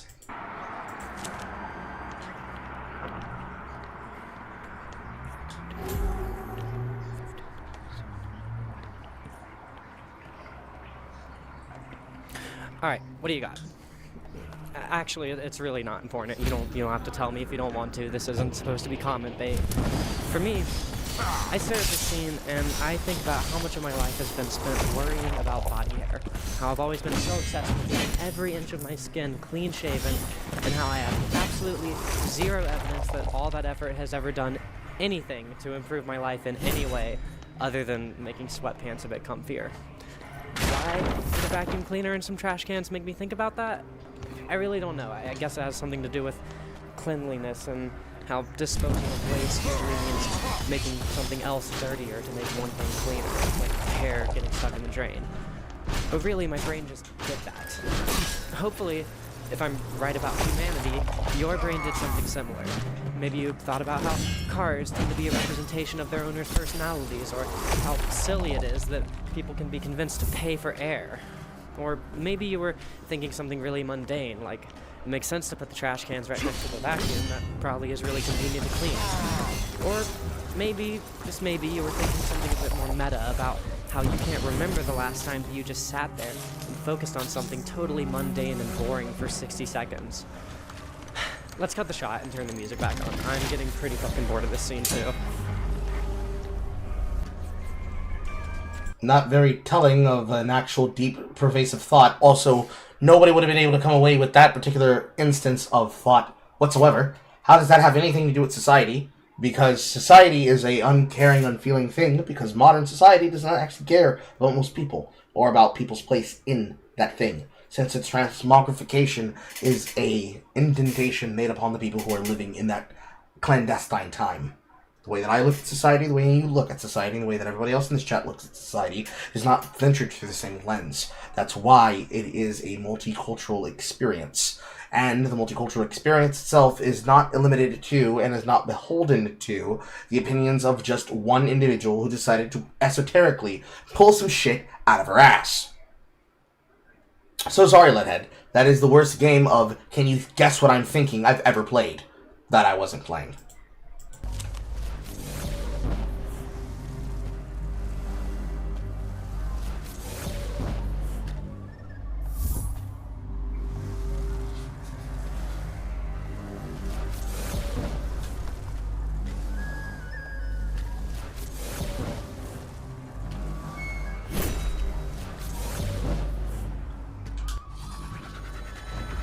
What we just did together was we created art. Yeah, those 30 seconds of thought probably weren't very interesting or profound. I doubt anyone's gonna hang those thoughts up on a wall or play them over the stereo while they cry after a breakup, but nonetheless, we created art. Some of you might think that's the stupidest, most patronizing thing that you've heard all week, but it's true.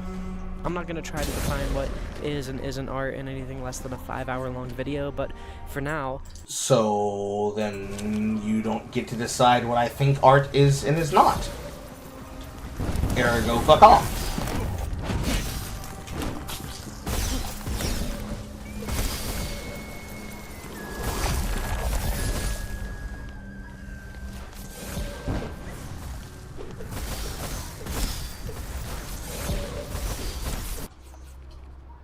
What we did was we took a small piece of the world, some random thing we observed, and we gave it some kind of meaning.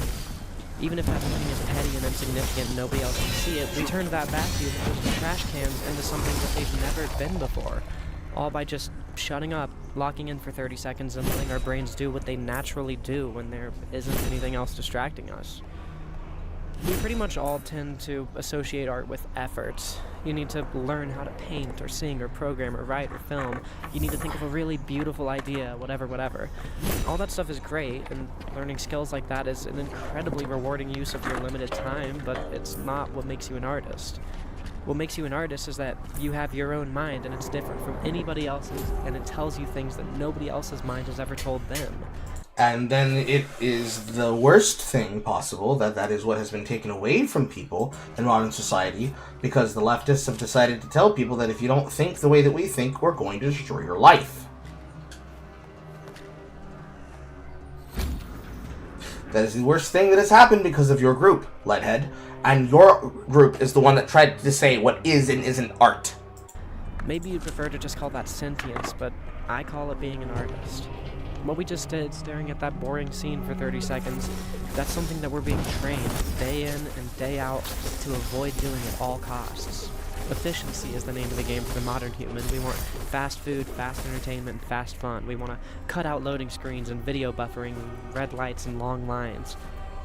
This convenience-oriented culture is one that we're all getting sick of. Everyone I know misses the days when they had time to go on long walks and Minecraft all-nighters, when they weren't expected to constantly be ready to respond to messages from anyone in their life at a moment's notice, and when practicing guitar for half of the day felt like a good use of their time. We all know that convenience is making us a bit stupid, but personally, I'm sick of having this whole dilemma framed as a want. It's not that we want quick dopamine, it's that nowadays it's either quick dopamine or no dopamine at all. In 2025, we work long, tedious hours for people that don't really need us, and when we get home, we're so exhausted and stressed out that we really can't handle much more besides just scrolling shorts on our phone, listening to music that an algorithm suggests, and eating whatever's convenient. We invented alarm clocks, and suddenly people had no excuse to not be at work on time. We invented coffee, and suddenly people had no excuse to sleep in. We invented smartphones, and suddenly people had no excuse to not answer when their boss calls them to ask them to pick up a shift. We invented TikTok, and suddenly people had no excuse to spend a few hours really immersing themselves in a film or a book or a vacuum and some trash cans, whatever. The modern human can get their dopamine fix while they're on the toilet, kill 2 birds with 1 stone, and be more efficient with their time, without having to dedicate mental resources to anything other than just making rent and keeping their job. So in this brave new world, where your boss expects you to smile at every customer and always clock in and out exactly on time, why on earth would you stare at a boring old vacuum cleaner for 30 seconds when you could just watch a quick TikTok during your bathroom break and get back to working or cooking or cleaning or exercising or any of those other things that are more important than vacuum cleaner introspection? We don't want YouTubers that talk at a mile a minute, dumping loads of information on us faster than we can really internalize it. It's just that... Pause. Yes, people do. They want people to tell them things that they don't already know and to entertain them, just as much as they'd like to be able to watch somebody complete a speed run and break the world record 5 times in a row, just as much as they'd like to be able to hang out with their favorite broadcaster while they themselves are chilling. That's what content is, Leadhead. They ask for that. The audiences, they ask for that. They demand it from the algorithm. They demand it from the system. And the system provides. Whether or not they find it is a question of how far they're looking. Because that's what people like Empleman complain about in his video. We're not watching it today. About how the internet used to be a smaller place that was not so big and active and loud. It was more about discovering something and then sharing it with other people, as well as investing themselves in something that then made them feel like they were seeing an entirely new world and experiencing an entirely new divergent lifestyle choice that only those people had access to. The leftist experience, just like the rightist experience, just like the middle class experience and the line on poverty and the upper middle class and everything else, all mix into that melting pot of divergent outcomes that then formulate the background for the people who are engaging in the stuff. It is no less possible for somebody to become a fan of David Dobrik and or Elisha Koshy and watch content consumed with their material as much as it is for them to watch content from myself and Jay or anyone else from my reach or anyone else that I know, and simply just want to sit there with it in the background running while we're vibing. You're not the one that dictates how people's interests work. And also, just to address your bullshit standard of what you would call art and what you define as art, we don't let you define art. Because art has to be something that's defined by an actual basis that then has a standard that people can apply it to. You can say what you do is art as much as what I can say I do is art. But at the end of the fucking day, whatever fucking shit you're yapping about, the definition of what you call art has to be consistent. Would you say that this work that you do now, that you've found your style after kicking out your housemate, is art? AKA the person you cheated on, or rather you cheated with, against your partner. Would you say that the earlier versions of your work, including the one that you privated and you decided to put behind a paywall, as well as behind unlisted, was less or more art than what you're producing now? If you're being fair, you should call it art. And we would call it a person crashing out telling way too much personal business about themselves. I don't need to know about your OnlyFans. You could probably call your OnlyFans art if you really wanted to, just like another pretentious leftist YouTuber who recently tried to do the same thing, and we would all summarily laugh because, no, that's dumb! Because it was dumb when it left Anthony Grabucci's mouth! Being expressive, expressing yourself sexually with your body is artistic. It is an artistic endeavor for you to engage in pornography. Just as much as it is an autistic and artistic endeavor to engage in yaponomics while attempting to bullshit how talking is good, but experience is bad. Because really what you're saying is that the collective experience of any broadcaster and any user can be crushed down to a finite source and made into something similar than what it is. And simpler than what it is not. Being a broadcaster is not eating tacos on camera and having nothing else to talk about. That's mukbang. Streaming is talking about what other people talked about while also adding context of your own, and experience of your own, and comparisons of your own, and viewpoints of your own. Anything more than that added from your perspective with no explanation as to what the reasoning as to how it is and why it is just your opinion and it's projection that I'm pretty sure even the most complex person in the work would probably disagree with. But okay. This society that's been forced upon us necessitates efficiency, and more often than not, that efficiency comes at the cost of not having any deep relationships with any of the things that we enjoy.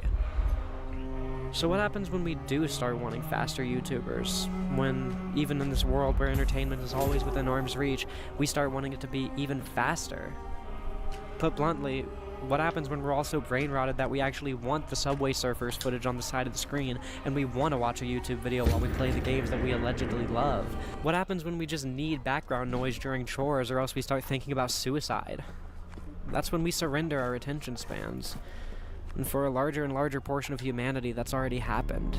Every one of us is having our attention spans damaged every single day. That's why our culture, despite much protest, has embraced quote-unquote AI art so thoroughly.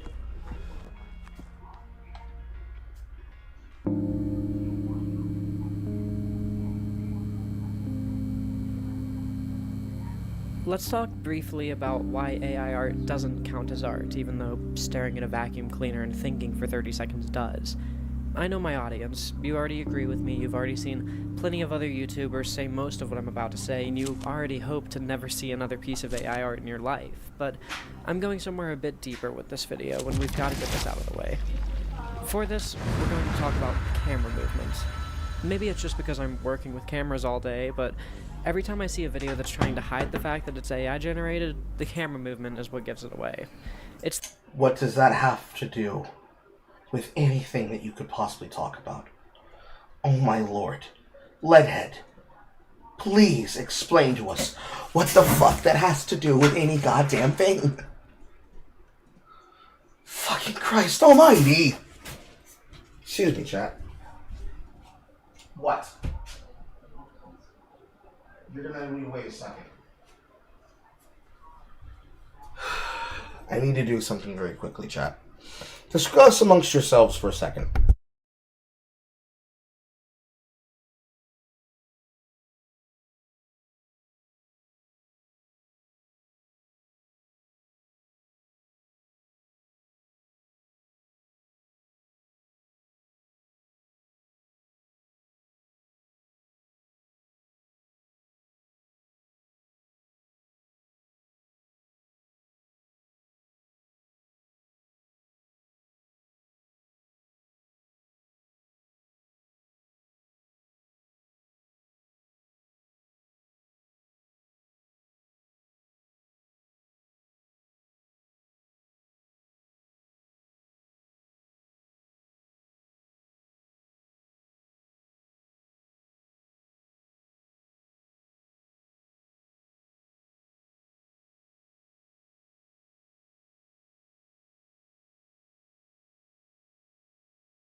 Okay. Camera movement. Camera movement. Maybe it's just because I'm working with cameras all day, but every time I see a video that's trying to hide the fact that it's AI generated, the camera movement is what gives it away. It's this smooth, sweeping camera movement that you see constantly in AI video that just hits this uncanny valley effect for me. See, a camera move like this is a totally valid artistic decision to make. They're great for establishing shots, especially for media focusing on a single subject, like a pundit show, or a commercial showing a happy couple discussing the convenience of pizza delivery. You could use them to convey excitement as a character's being swept up in the emotions of a hard-fought personal victory, being cheered on by the folks around them. But all of these applications for, let's call them swelling pans, are artistic decisions. Like all camera moves, a swelling pan isn't just used willy-nilly, its usage is based on the context of the subject and the scene and the pacing of the surrounding shots and so many other things. That context simply can't exist for an AI. There isn't enough computational power to capture everything that actually goes into such a seemingly simple decision. Now, using a camera move in a thoughtless way isn't what stops AI video from being art. Instead, it's the fact that the algorithm cannot possibly understand the emotions that subtle camera movements invoke. Whether you realize it or not, it's impossible to point a camera at something without your emotions projecting themselves onto the subject. Just like it's impossible to stare at a vacuum cleaner and some trash cans without projecting your emotions onto them. If I'm doing a shot where It was extremely easy for me to not do that, Leadhead, because I didn't care. Whatever lesson you were trying to teach about the trash cans and their arrangement was not obvious as a conversation about viewpoints, perspective, or art. Because the argument that you can make about art is an argument that I can make against art and for art. Because it's just a persuasive argument. Whether people believe me or not comes down to whether or not they can see my viewpoint. Which, we could not see your viewpoint, therefore your persuasive argument is dog shit and rendered null and void. Example. View the posters on my wall. Most importantly, view the Taco Bell poster. Witness this esoteric material that is a reference to Castlevania. Signed by the creator of the work as a award for me completing a challenge that I was challenged to do when I was in the fandom of that artist's material and their music.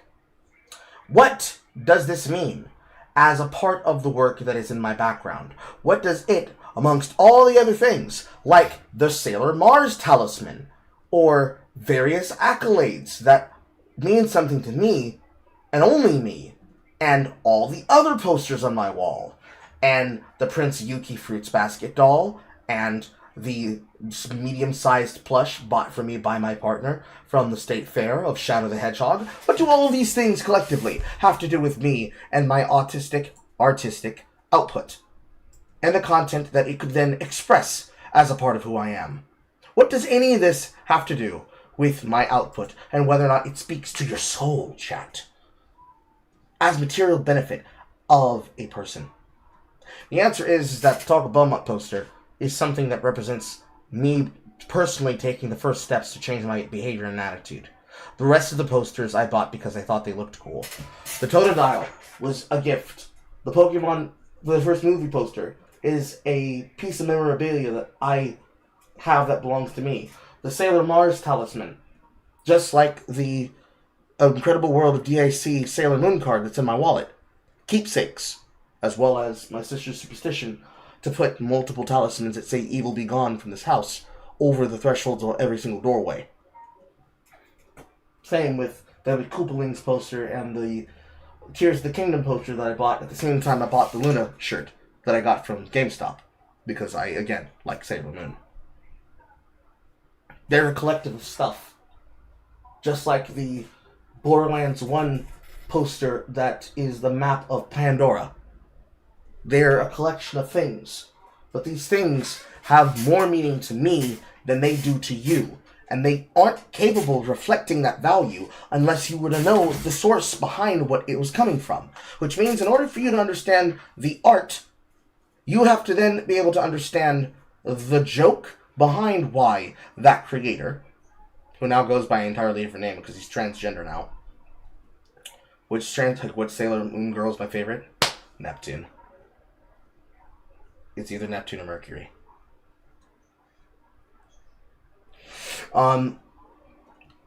It is the case that you would have to understand the content, the lore, the backstory, and the meme itself to understand what is valuable about the art and what is artistic about it that I appreciate.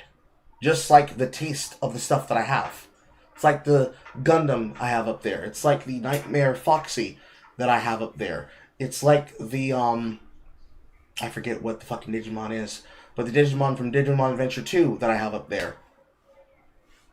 The frames that hold pictures of Zulian up there from his first year of life and his second year of life.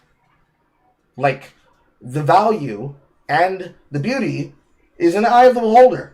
And if you don't know what the fuck you're looking at when you look at the Taco Bell poster, you would have to know that, one, well, that's something that Carl has that I've never seen before. And two, I wonder where he got it from. Which would then take you down the pipeline to find out about my love of nerdcore. These things can't be done esoterically from zero. They need information. They need context. Context. Context to the work and what it's supposed to apply to the viewer is what gives people the ability to discern value. Especially art value. Especially messaging. But what do I know? I'm just some dumb chud. I need to get a friend to operate the camera for me. No matter how detailed my instructions are, the footage is ultimately going to be a reflection of the camera person as much as it is a reflection of me. What a camera operator feels will permanently be etched into every bit of footage that they shoot, and there simply isn't any way around that. Try it now, I'm serious. Try taking a photo of a familiar object or person near you and just stare at it for a moment. Stare at it and tell me that you don't see that photo differently than anybody else in the world would. Odds are good that you have a camera within arm's reach at this exact moment, so go for it, be an artist. My only rule is that you have to think, at least for a second, before you hit the shutter button. I'll wait. Here, you do it too. Just point the camera at something random out here, okay?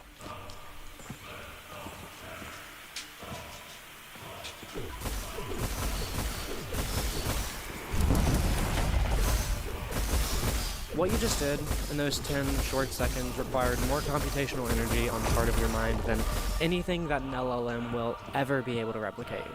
That photo, whatever it is a better representation of some small piece of the human experience than anything that any image generation program will ever produce.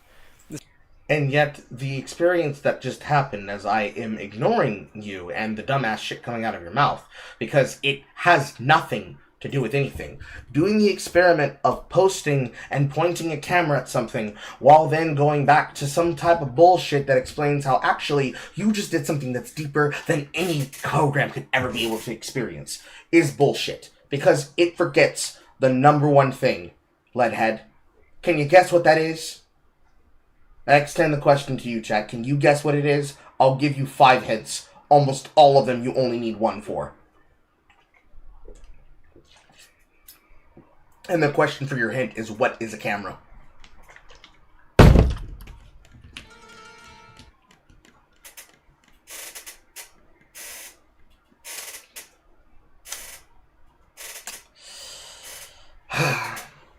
I have an interesting take in regards to AI art. What makes it any different than an artist who makes fan art of a character or a meme or any specific event in history?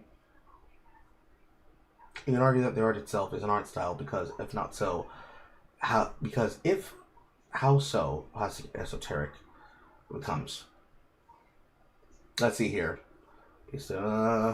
Correct. No. Correct. Correct. All I can say is that when Leadhead was talking about listening to AI phone shit, all I can hear is him and him bitching about the fact that it told him to stop watching the phone and get to work. True. Camera is Leadhead talking about in and of itself can be considered slop or AI in regards to it because it's about effort. Yes, exactly. The answer, chat, is it's a tool. AI is a tool. Computer generation is a tool. It is a tool that gets used to great effect. How is it any different than the creativity that was used to create Toy Story? How is it any different than the creativity that was used to create Tron? How is it any different for the creativity that was used to create for Zork, or any computer game, or any processing power that was ever produced to produce the content possible to make a calculator, let alone to run Doom on a TI-82? The answer is that the tools were dumb smart. Or rather, smart dumb. Dumb smart's probably more correct. They are tools that the creation from the extension of the art of the person was a product of their mind. Just as much as you can make the argument that pointing a camera at an object can create that into art. Okay, cool. The perspective of what is in the lens and what I choose to produce from the perspective of the material that I am composing for the shot can itself become art. No problem. I could do the same thing by taking a silent walk around my neighborhood on a dolly and then produce something better than looking at a can of paint thinner. At least with AI art, you can move the camera and have the art going wildly, trying to make an animation of the art that they wish. Speaking for Texas Instruments, I need to put Doom on my 1084. True. Because the difference with AI art, as a part of an LLM, is that it is a product of assumptions of minds and opinions. And the thing about that is that because AI is a product of a product, it is the essence of a tool learning how to be a better tool. Utilizing that AI art only truly helps more if you are a person who knows what you're doing with it, versus if you don't know what the fuck you're doing with it and you're just being lazy and asking for someone else to offshore the effort from the actual final product that you're trying to design.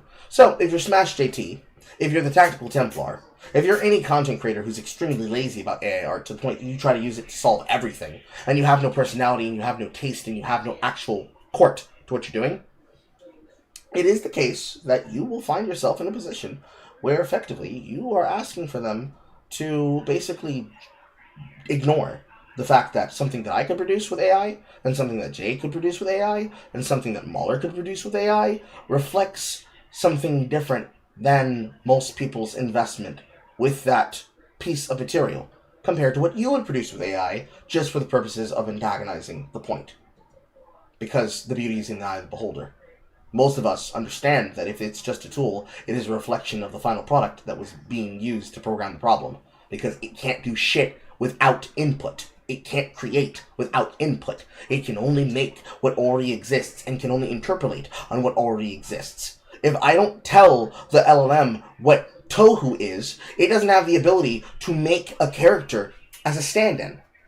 So, as I did before, the last time we had a discussion about this, and I used my thumbnails as a demonstration of how I utilized AI art to create better thumbnails for my material, and not using anything produced from a computer as a replacement for my output, I wouldn't be able to make the thumbnail for that recoup on that story that it was made for if the AI didn't have access to the knowledge of the Tohu franchise, so that it could know how to properly animate Flandre Scarlet.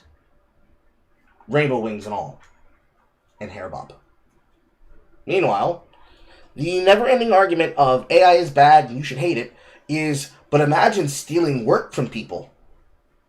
It's like, yeah, but imagine using AI to automate the gas station. Imagine using AI to be able to make a digital scanner that then allows you to put things on the scale for you to go to the gas station to buy things faster. So that you don't have to worry about having another processor or having a third register. It reduces the work of doing the job.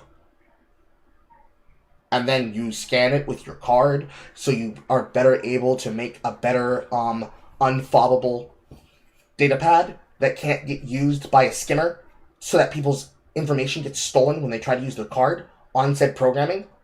All made better with security protocols produced by AI. Imagine if would that happen. But no. That's something that's outside the scope of the hatred. Therefore, it's not what they're talking about. That photo, whatever it is a better representation of some small piece of the human experience than anything that any image generation program will ever produce. The same is true for any artistic expression. Playing 2 notes on a guitar, listening to a song that you've heard on the radio, writing a single sentence, drawing a picture, even just picking your nose. Even if AI was able to recreate each of these things perfectly, there simply is not enough computational power in the world for any of it to be an actual reflection of an experience. This is the difference. I would argue that, in an admittedly pedantic way, everything that a human being does is art. Every thought that a human has is art. Everything a human feels is art. Eating your 500th Arby's meal might not be very good art, but it is art, because there's a unique depth to it. In the exact same way that there's a unique depth to the purely pragmatic implementation of those trash bins. Even the lowest, most depraved depths of human thought and behavior, racism, murder, subjugation, they all come from a uniquely human place that an AI can never truly capture. Doesn't mean that those things are... Yes, it can. Those are all abstract thoughts that were made by humans. Now, excuse me as I quote very quickly. It is an abstract! Meaning it comes from the human experience. It is not outside the realm of imagination to imagine that an AI could be capable of reproducing hatred that comes from the abstract nature of humanity. Do we have to go all the way back to Dogma again? We brought it to the computer. It creates what we produced for it from our concept. Because of the concepts of human morality, ingenuity, and creativity, it quite literally can produce what humans can produce. To the point where it can produce people and anime characters. As that was the origin behind the project of this human, this picture is not a human, or this waifu is not a human.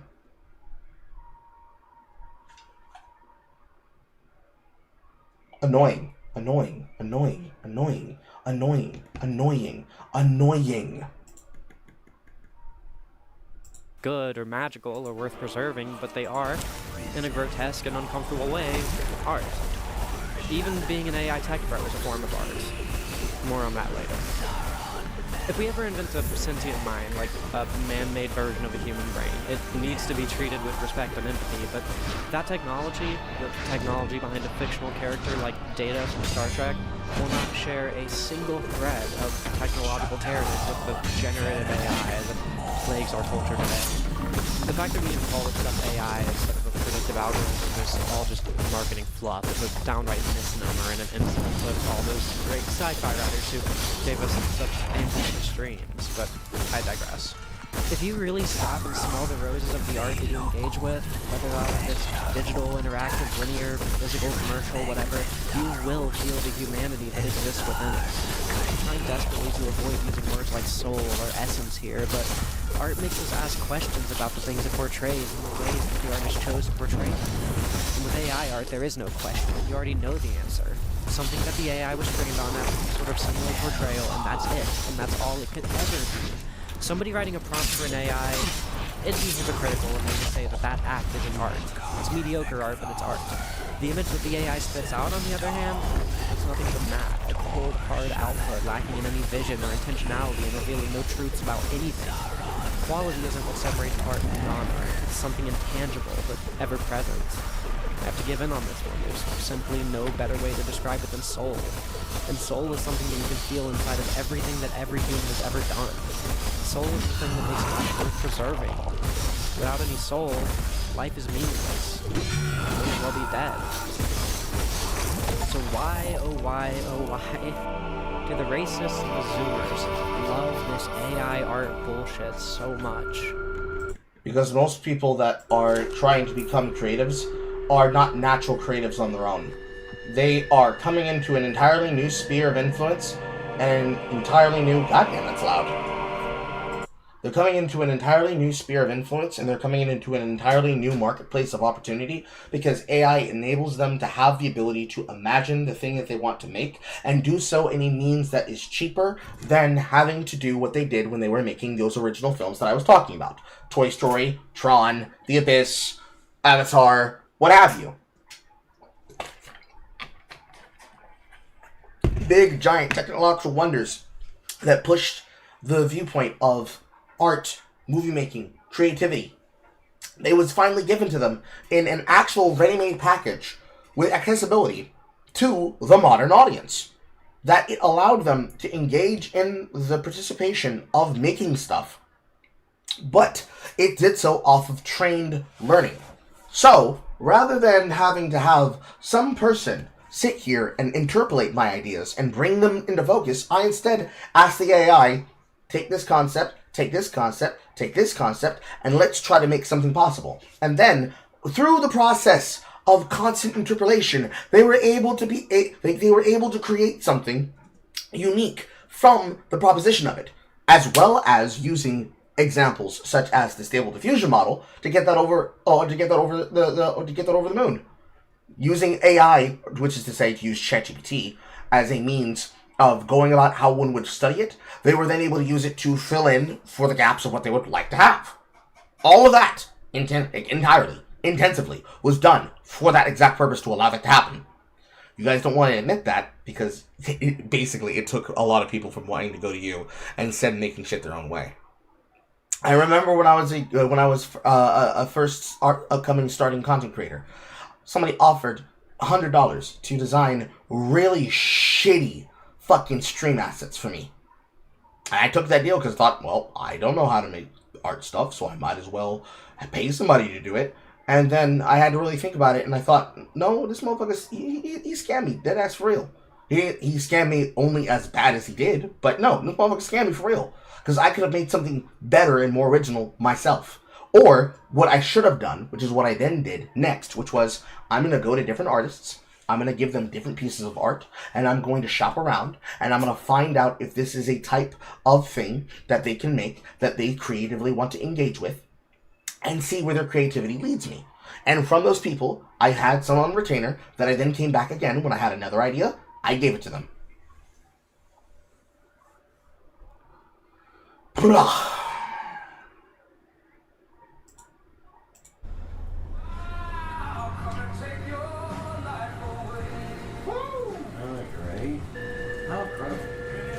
Nobody sings lyrics like that with those kind of lyrics. No, it's gangster rap. There's an incredible voice. AI is fucking scary, man. That's so good.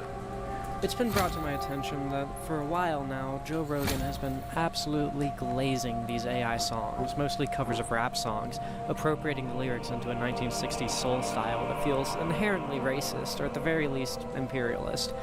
I don't know, something about him not caring about these rap lyrics until an AI has wrapped them up in a rose-tinted package of cultural artifice that separates them from the actual systemic issues that created gangster rap in the first place is, well, it's telling. It's the same energy as those people who insist that Eminem is the greatest rapper of all time. Eminem is one of the greatest rappers of all time, hands down. Marshall Mathers III quite literally is one of the best ones. And the thing about the AI art songs, especially the alternative genre spinning ones, like the ones I use often whenever I'm farming, those songs are nice. They are a spin of what could be different, that would already be possible if you had the talent of somebody like that of Scott Bradley and his project, The Postmodern Jukebox, where they do that actively, changing the format, changing the tune, changing the pace, and changing the energy of songs and putting them into different art styles and art genres. But unfortunately, not many people have the ability to do that. But guess what? They have the ability of getting a program that's able to give them the ability to produce that. Like, what if Ice Ice Baby was produced by Vanilla Ice, but it was sung as though it was doing it at a concert? Or what if Evanescence's Bring Me to Life was instead a slow jam R&B from the 90s in the style of Brandy and Monica? These things are made because a person had an idea and they said, let's see where I can go with this. But that's wrong to you. It's soulless to you. You don't see the value to it because you only see, well, this AI made this, you didn't make this, because you don't see the fact that the person had the vision to say, but what if I made it pop punk? What about if I could, Tusky went there before I did, what if I took something like BBL Drizzy? And then from that, guess what we get? We get Nokia. And then when we got Nokia from people like that of Drake, he's out there taking your fucking song lyric and working it into his goddamn song.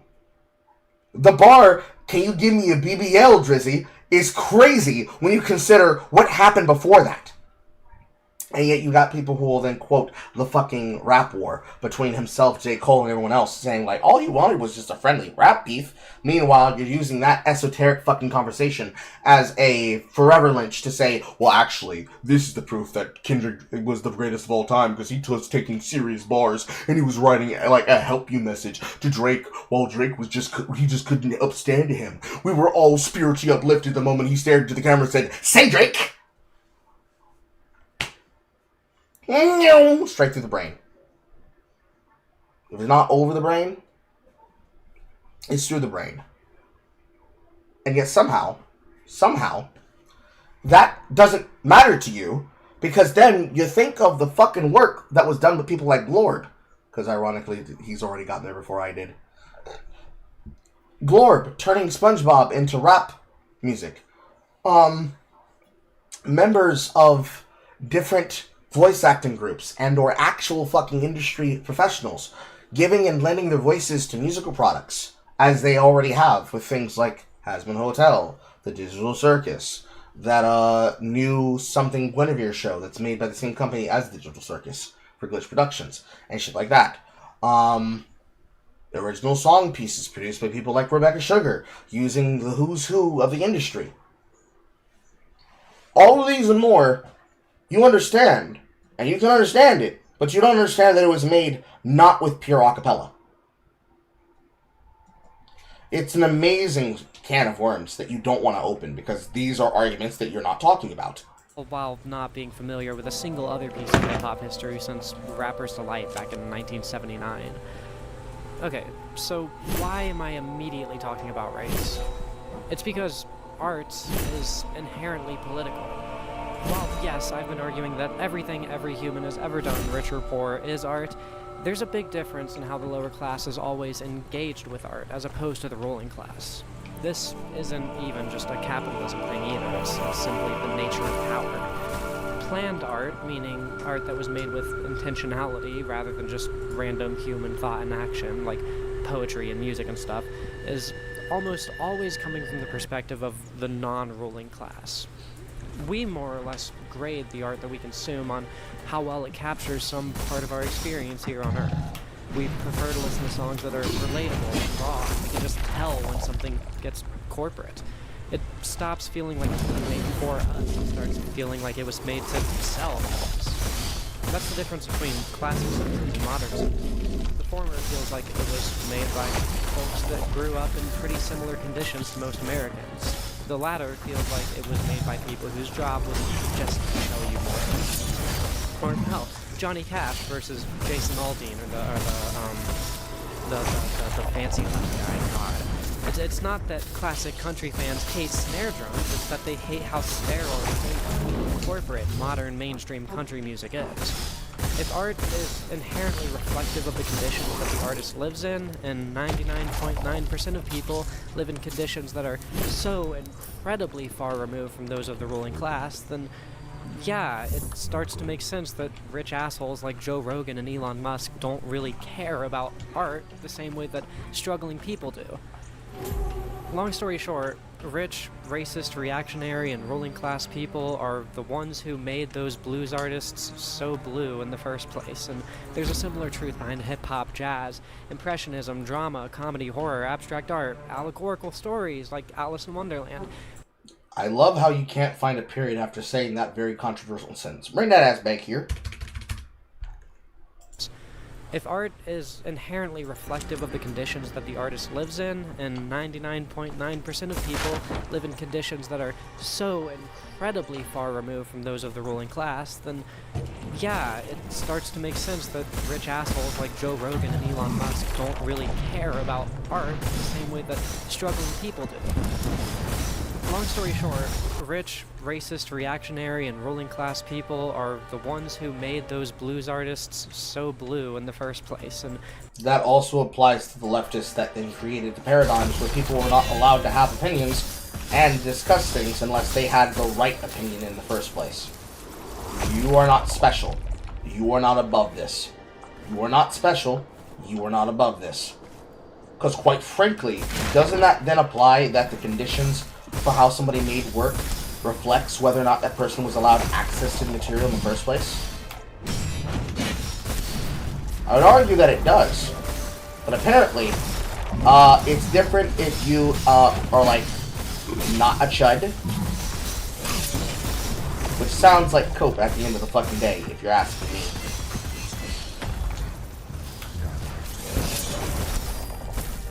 But apparently, it's not about what you know, and it's not about who you know, and it's not what you make and create with the work, but about whether or not the person can just simply pull shit out of their fucking ass and act as though it's proper and different and cruel and dumb.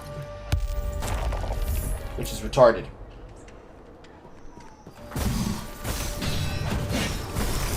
Because if you're not at fault for the part that your movement has had for that behavior, then who exactly is at fault for creativity being ruined as it has been ruined? Because if it's not you, and if it's not a group like you, then it has to be somebody else who did it. So if it's not you, Leadhead, who amongst the left wing is responsible for the time period where the left wing decided who was acceptable and who was not? Same thing with the left wing. Same thing with the middle. Same with the apolitical. So we're just going to point fingers at other people and say, you were bad for the art. Apparently so. Who's the rich? The mega rich? How about the artists themselves that are mega rich, that effectively do nothing for the fucking genre whatsoever? Huh? Does it apply to Jay-Z? Does it apply to Sean? Does it apply to Beyonce Knowles? Does it apply to her children? Does it apply to Kim Kardashian and her children? Who's involved? Who's not involved? Please tell me. I want to know. There's a similar truth behind hip-hop, jazz, impressionism, drama, comedy, horror, abstract art, allegorical stories like Alice in Wonderland, even TV, film, and video games, some of the most expensive mediums to create in. It all started with people who didn't know if they were going to make rent or not, and certainly didn't have any political power. Art empowers the lower class. It always has, and it always will. Why do you think protest chants are always done to a rhythm? No justice, no peace, fuck them racist-ass police. They're done to a rhythm because it makes them more catchy. They're done to a rhythm because having a message that is good is a smart thing to do. It is because that is just okay. It is alright to do that. Somehow you have to now take ownership of how words work in order for this to be a way for you to understand basic shit. Okay, alright. I guess we have to cede that to you because supposedly you know better than everybody else. Crazy. But that's what you decided to say. So, it stands to reason that the ruling class, reactionary folks who want to protect their power, benefit from the lower class being less artistically engaged. I think it's plain to see that the long, grueling work days, the gutting of our education system, the elimination of our third spaces, all serve to keep us too tired, uneducated, and isolated to revolt. But there's one more pillar of revolution that isn't contingent on those things. Inspiration. By destroying the lower class's relationship with art, they're attempting to deny us the inspiration that it takes to start a revolution. Joe Rogan, like all humans, exists as an artful creature. He thinks, he feels, he expresses, just like you or me, but as a rich white man living without a care in the world, he can't see the value in human artistry, and so he thinks racist AI slop renditions of rap music are great. He's down to shill for AI left, right, and center on his show. He's down to cut out the part of his brain that can recognize human soul when he sees it, and he knows that if his fan base becomes brain-rotted in the same way, they'll watch him forever. Not me. That sounds like cope, but okay. If the inherently artistic soul within all human beings is what makes life so special in the first place, then Joe Rogan is already dead. He was down to kill himself live on YouTube because, like Elon and Zuckerberg and Bezos and the White House and ICE and all these other figures and groups that happily shove algorithms and generative AI down our throats, like all rich people trying to protect their power, they're down to cut out their own humanity, if it means that they can also cut out the humanity of those that they rule over. Whichever person at the DHS posted those awful images of deportation victims rendered in a Studio Ghibli style, whoever at Coca-Cola decided to AI generate parts of their advertisement videos, whoever on Trump's team decided to render him Apocalypse Now style raining napalm down on Chicago, and Elon trying to fuck Grok. All of these people are dead. They happily killed themselves so that you would die too. That is such a retarded sentence for you to say that it doesn't make sense. Are they killing art? Are they killing themselves? Are they killing the relevance to that art? Because I'd argue that no, Joe Rogan is probably the most alive he's been and will ever be. Even the people in his orbit benefiting from his ideals and how he approaches shit. You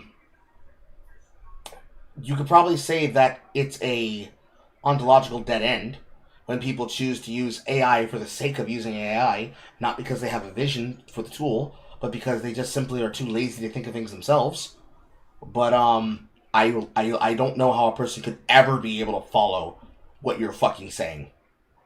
I know I can keep up. I know that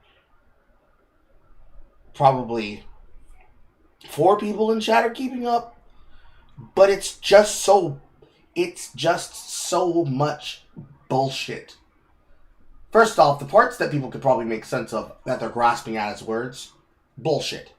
Because that doesn't kill people. Doesn't kill their inspiration to create.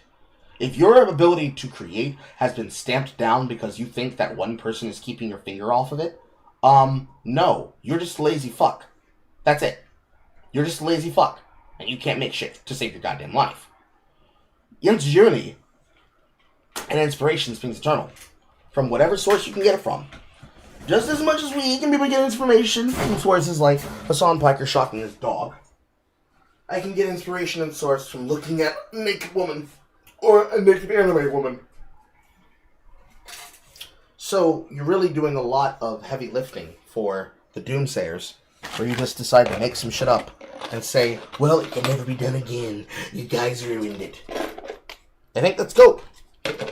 I think it's scope. And I think if you're that uninspired, then, again, just like I said to Frogan, if you don't want to do the job, if you can't see a way to do the job, if you can't enjoy doing the job, then give up. Go do something else. Get out of the medium.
Had to go make sure to make her plate in the kitchen.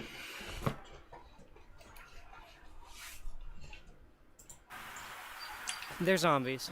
walking the earth, creating our laws, choosing who does and doesn't get kidnapped and sent to prison, and they want you to kill yourself too. They're trying to kill you by working you so long that you start wanting your YouTubers to talk faster. They're trying to kill you by making you so inattentive that you start wanting Subway Surfers footage on the side of the screen. They're trying to kill you by making you so cynical that you stop caring if the art that you consume holds any truths about the human experience. They're trying to kill you by making you so lonely that you start letting their AIs act as your therapists and friends. They're trying to kill you by making you so stupid that you need to ask AI how to tell if milk is spoiled. They're trying to kill you so that you can't create the art that'll inspire their beheadings. I'm sorry. That was terrorism that you just said.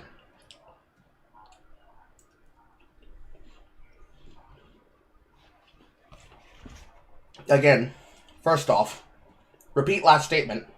If you can't do the job where you are uninspired and you can't find a way to get inspired,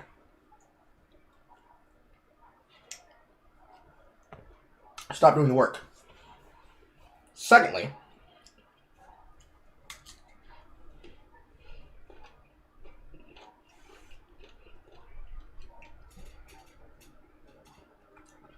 the super big close-up into they're trying to make you kill yourself so that you won't make the art that inspires beheadings. That was terroristic. By making you so lonely that you start letting their AIs act as your therapists and friends. They're trying to kill you by making you so stupid that you need to ask AI how to tell if milk is spoiled. They're trying to kill you so that you can't create the art that'll inspire their beheadings. They've killed some of your friends, they've killed your parents, they're getting pretty close to killing your children, and every day that you avoid staring at a vacuum and some trash bins for 30 seconds and just thinking about stuff, they drive their knife further and further into your chest. So I'm not going to do the YouTuber thing and tell you to watch another one of my videos after this one. Put your phone down, stop listening to music, stop working, stop being productive, go take a bath with the lights out, or take a walk without listening to music, or go stare at something boring and see what your brain turns it into. Go be an artist. You can either do that, or you can go ahead and skip to the next video, dispassionately clutch the knife in your chest, and guide their hand as they push it that little bit deeper towards your heart. The difference between humans and AI is that humans think. So ask yourself. No, Leadhead. Wrong. The difference between artificial intelligence and humans is that humans feel.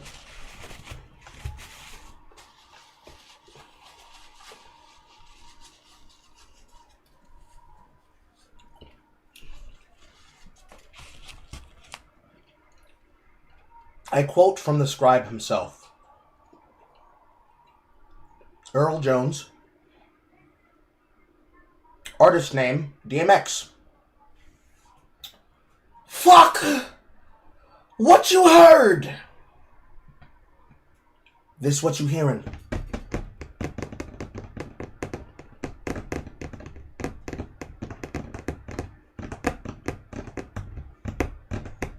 Leadhead. The human experience is an experience of emotion, not just simply logical thought, and never-ending essentialism towards how one creates better efficiency.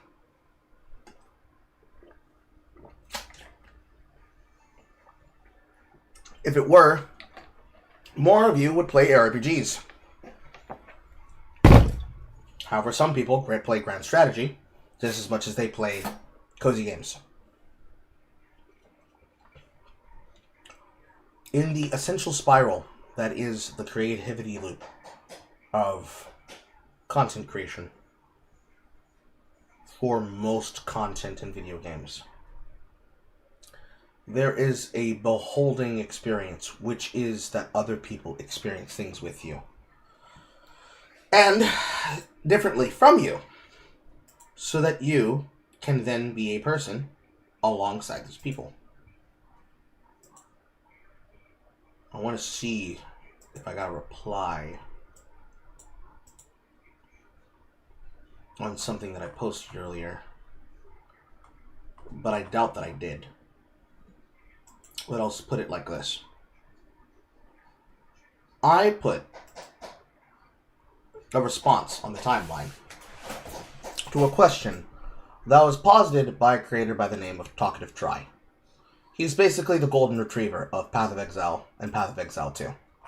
He asked a question about the experience people have with playing the game and finding themselves incapable of actually experiencing a particular output to trade from the solo self-found environment. And I gave him, what was it, a 30-minute depth answer with a TLDR on top of it. 35-minute, 10-second response. For him to ask that question as somebody who, in this version of the league, on this league start, crashed out and quit, then came back and went to Trade League, he is asking for other people to reflect a personal experience of their time and their investment. If it was only about the difference between a computer and a human is that we think, you would be wrong, because an AI could have already been playing the game perfectly from the position of experience. It would have found the best builds, it would have found the highest skill ceiling, it would have found the explanations for why that material was the case, and so on and so on and so on and so on and so on. From the same dissertation that was made by Ben about why things like lightning have an exponential problem of scaling the game. But what it can't do is talk about the mouthfeel of being able to play a build and you played it completely by yourself and you enjoyed your time by yourself in what you were doing. Me, I play video games as a means of meditation just as much as I do as a means of the hot new thing that everyone should engage in. Because of that, I play solo self-found most often because in most league starts, I end up league starting by myself. Nobody ever is playing the game with me. I've learned to accept that, and I've learned to have my own fun with it. Because when I get bored with the game, rather than deciding to rage quit and say my build sucks, the game sucks, this is entirely dog shit, I've wasted my life, I've wasted my time, why am I even doing this, I could be having more time having sex and fucking bitches, I instead say to myself, how can I make a better build? How do I build a better mousetrap? Art is very much the same way. Rather than crashing out and saying I can never do it, I'll never make it, I'll never be as good as insert name of artist here, I should just give up and start over or just go to fucking work and become a yuppie. You instead need to ask yourself, what's the next edge I need to cut myself on so I can find my new sound, so I can find my new edge, so I can find new inspiration. But again, what the fuck do I know? I'm just some black chud. Would you rather be a human?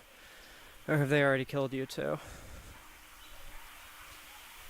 I mean, by your argument, Leadhead, if you're saying that being a human is when you have revolutionary, violent thoughts, or are you a dead zombie that's walking through the world with no inspiration, no music in your heart, no idea of what you actually want to get out of this experience, it's not AI that's killing people. It's not going to be necessarily just corporations killing people.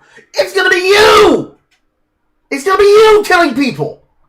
Because your viewpoints, your ideas, your speech, your arguments for your speech, they are empty. They are empty creative calories. They are empty creative calories that insists a certain kind of output and a certain kind of goal towards where you're going towards. Now me, I'm anti-murder. I'm anti-moya. I don't say things to make a person want to hurt themselves, even spiritually. Sometimes you can have a little bit of some psychic backlash because a certain combination of words coming out of my mouth now has inserted a thought into your head, and that thought that I inserted into your head has the ding sound behind Akira. But creators are supposed to inspire people to create, not inspire people to give up and throw themselves into samsara. All of the content that you have produced, Leadhead, is all about how basically, if you're evil enough, if you are leftist enough, if you become trans, and if you're willing to commit the trans seppuku, you can get away with any crime you ever please. Because no one can debate you about it. Because they can't understand your lifestyle choice. They can't understand your background. They can't understand your experience. You, Frogan, Hassan, Denims, the rest. The like, the whole. All of y'all. Collectively. You're like an Eldritch abomination. Separate but whole. You are individual tendrils of the same crippling isolationist thought pattern. And as the thought form, your thought form, just using yourself and Frogan today, people should never be able to criticize you because you are above criticism. They can never truly make art because they do not understand what art is until they get as esoteric as a bone in your wound. Or bone meal sprinkled over a mushroom. And then you snort that mushroom like it's the preen dust. Corporations, businesses, and empires are trying to kill you, but content creators weaponizing you and your death like a necromancer doing a ritual. Nah, that never happens, when in fact it does happen. The very thing that you are watching in front of you is the incantation of a ritual by a Leadhead. Also myself, it is a counter ritual, a counter spell, if you will, where you want them to buy into a philosophy, and where that philosophy leads them, exonerably leads them to a source material and to a worldview that dictates whether or not they do or do not understand the divides between themselves and other people. Which is to say, you want people to give up about their own personalities and instead listen and believe from the position of an essayist that what you claim is the analyses is the way that the world works and how we ourselves communicate with each other. When, in reality, the discussions of how we talk to each other is a reflection of how we engage in the world. Some people engage in the world less than others. Some people have some very esoteric views, like yours, than others. But it does not mean that the necessary human experience is completely dead and gone because, lol, I listened to a podcast for 2 hours featuring Joe Rogan and, I don't fucking know, the one that featured Donald Trump and J.D. Vance while they were still on the campaign trail. Call it what you want. I see it as what it is. And it is an incantation of don't care about the things that I don't care about, and care about the things that I care about. Because my worldview is best. My worldview will make you happy. I can promise you it does not. I can promise you Leadhead's viewpoint of the world does not make them happy. What makes them happy is that they are raking in money on Patreon because people pay them to make these videos and to make their lifestyle choices and their opinions sound gauche. You notice, chat, how many times we've covered Leadhead's content. Do you see how it's pivoted away from their personal life and their own dating environment and is now getting into the points of what it basically means to be creative? That is a choice. You know why? It's the same thing that happened when we were looking at the comment sections on those videos. People were concerned about them talking way too much about shit that we didn't need to know. And now, the new offering, the new casting of the spell is listen. Corporations are bad. And my viewpoint is good. Because I want you to make art that makes the corporations scared. Because they're scared of our collective creativity. That's why they need to be dumb and dulled. Please, chat, become Antiva members. Meanwhile, as I pick through the thoughts, and I listen to them, even write them down, because I haven't wrote shit down since the last one before last.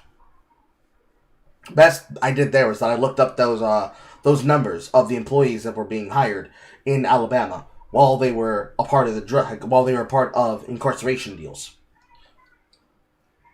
I can sit here and listen and also look back on the work and say, hey, your lifestyle choice and how you implore this advice of people, does this advice apply to you and how you choose to behave?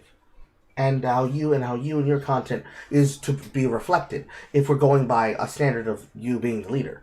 Because I'm noticing that having a family is good, except when you destroy that family because you can't keep it in your pants. And it's good to manipulate people emotionally, especially if you're able to manipulate them emotionally into doing what you want. To the point that when you just can't keep your hands in your pants on, you have to fuck every single guy in the group and girl in the group. Because you are the kind of person that when you say you fuck your friends, you don't just mean you have romantic interest with people that you know. You mean that you fuck your friends and you get on all fours and you act like a polygut slut. When you say you're a puppy girl, you say you actually want to abdicate all responsibility of thought. And you don't want to think for yourself. Literally, you become the case of Ash Nico. You don't want to use your brain. You just simply want to feel the beat of the music. You don't want somebody else to handle problems. Because you just want to be a nice little squirrel brain that has no accountability and no responsibility. Despite your partner having told you that you might be puppy-brained, but you know damn well, as a grown adult, you know right from fucking wrong. But, also, you are the kind of person that will say, hey, trans kids, instead of letting your parents reconcile with you and understanding who you are at the core so that you can be able to have a home to return to, should things go out for you, instead, cut your parent off and act as though they want your death just because they don't necessarily understand where you are right now with your sexuality. Or, my personal favorite, antagonizing your mother and your viewpoint of your parents while your father does things that he didn't have to do on behalf of your found family that you're making porn with and for on OnlyFans, as much as this music you're supposedly making and all those cigarettes you fucking smoke, because that's the way to do it. Being this kind of person is the way to become enlightened in this world. I'm sorry, I don't buy that.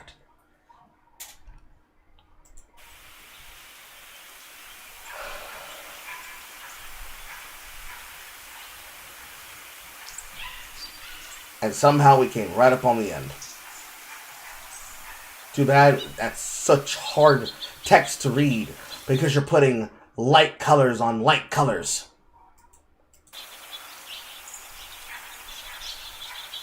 And yes, we've made it to the name roll. So there's plenty of fucking names behind here that are probably being shouted out and asked additionals of. So, you want people to supposedly believe your idea that they are being killed slowly, every day, by depression and lack of inspiration. There's a level I could take with that.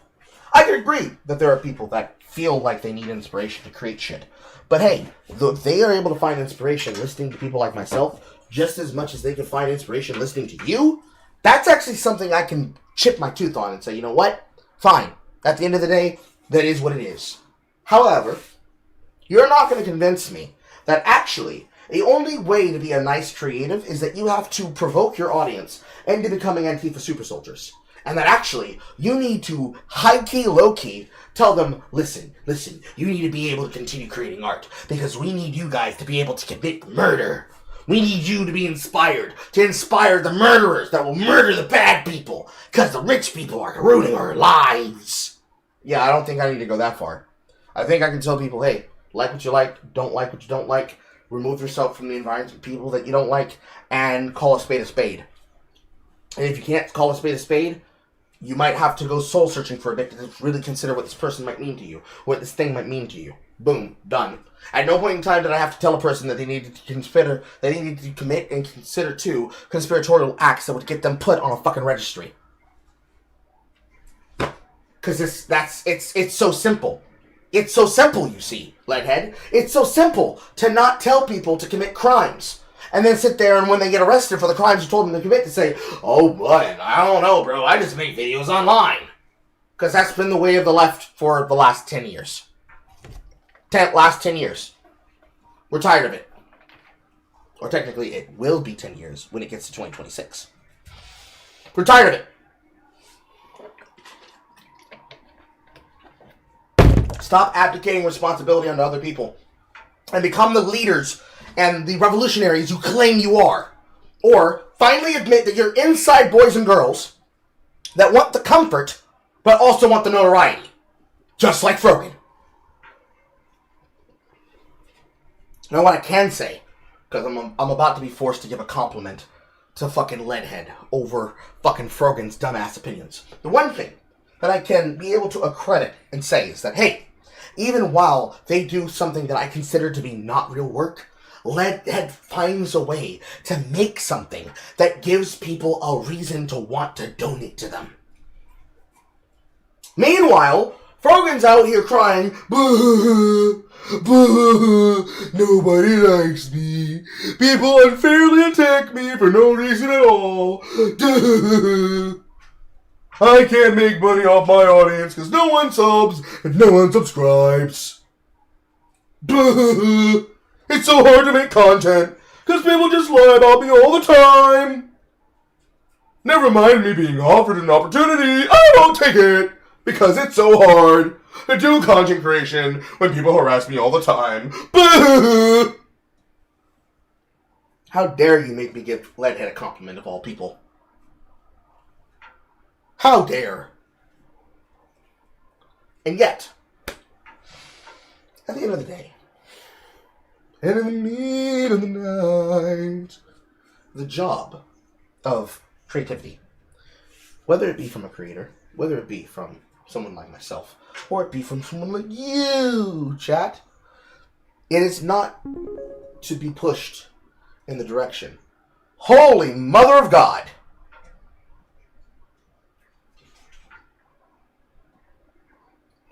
Nigga!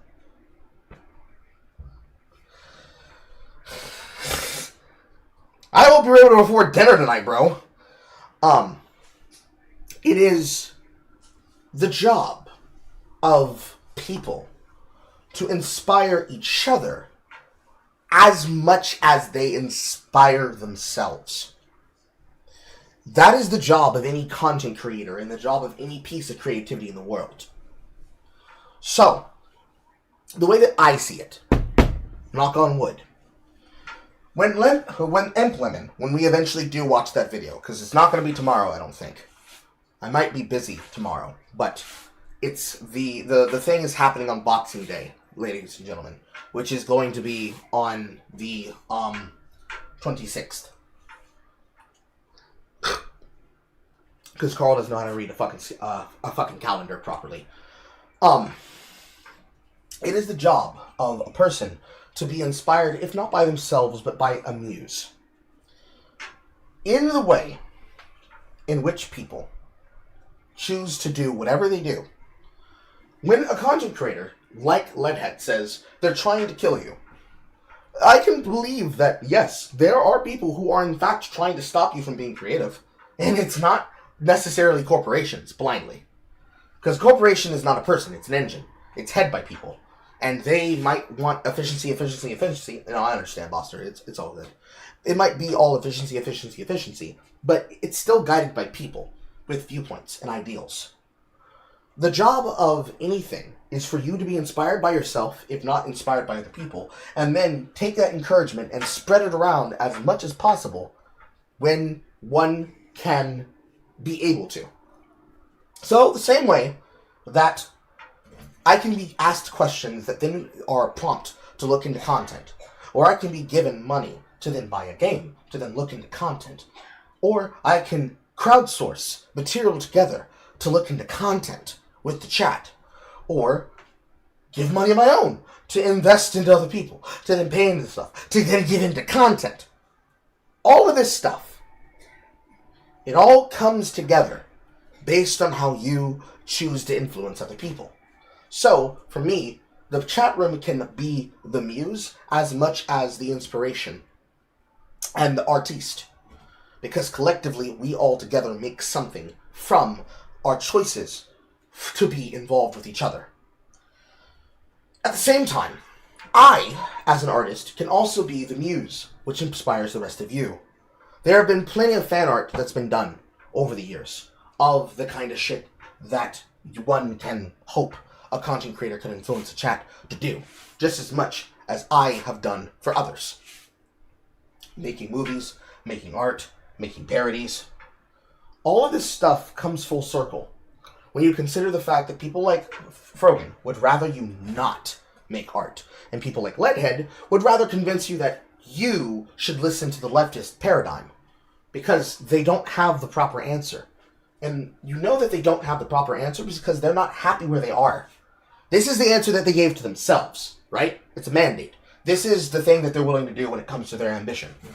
Frogan wants to be a lazy piece of shit, and Leadhead wants to just simply tell esoteric videos about talking points that only the transgender central viewpoint and dialectic can understand. Because esoteric art must be esoteric by design, otherwise it's not truly art. You can just make stuff, dude. You can just make stuff. And much, like I said earlier, the difference between a human and an AI, or a machine, a learning algorithm, if you will, is that you can feel, not that you can think. It is not the case that you say, I think, therefore I am. It is the fact that you say that as I speak, so I shall create. That's why the oldest magic words in existence is abracadabra. You can sit up today and look into whether or not you want to make a YouTube poop and learn how to design a YouTube poop. There's no guide on how to do it, but you have plenty of artwork that already exists. And then all you're going to do is then decide what you would want to make a YouTube poop about. It could be a quintessential classical YouTube poop. It could be one of the YouTube poops made in design style that specifically is inspired for the work of My Little Pony. There's a lot that one can make and can produce for. But at no point at the end of the day does it come any shorter than the fact that creativity is still in your hands. You don't have to even do things just because I say them. Ultimately, you should be inspired by your own actions. And should you need to get to a place where you can do that, community is part of what inspires that. Because if love can win, and it can, and I don't just mean love for the sake of love, I mean love of the game.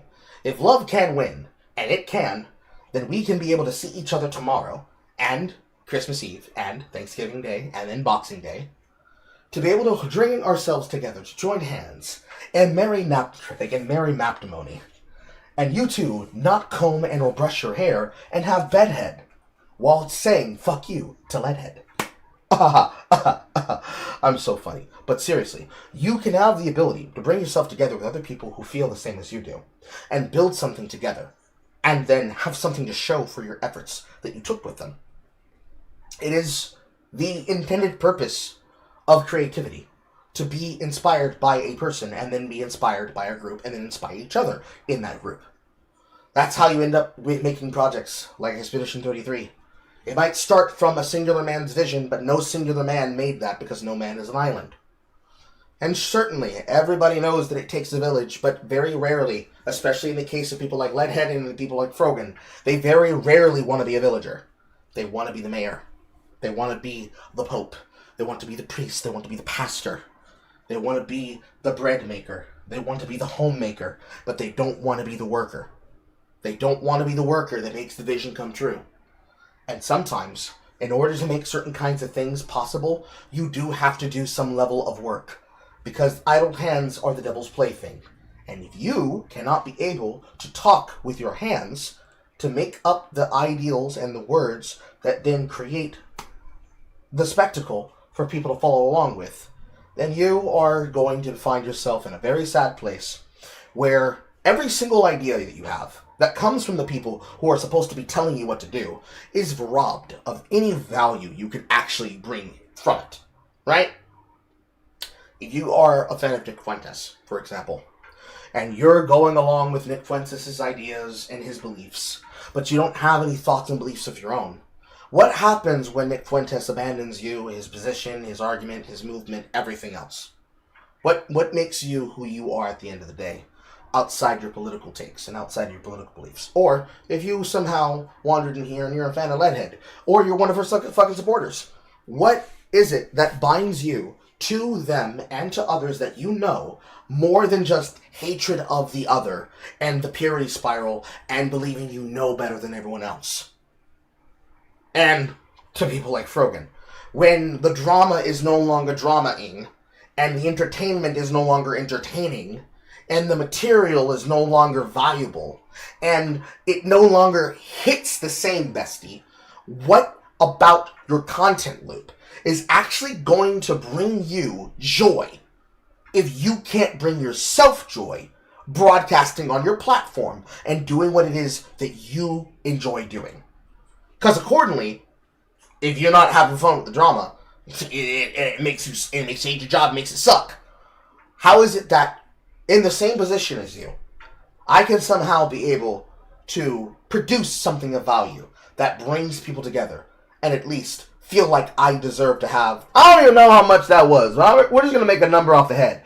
$11 bajillion. Emotional dollars. Like, the world is not that dark, dude. The world is not that dark. Step outside. Get some shade. Anywho, I need to go make dinner. Or rather, I need to go serve dinner. You will probably see me later on this evening, immediately after I'm done. What time is it? 6:56? Okay.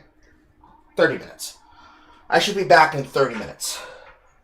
Don't know what I'll be doing, but plenty of deliverables that I need to deliver. Again, Boxing Day is when we will go live for the event. We will start at 3 p.m. We are coordinating right now with so far 4 creators.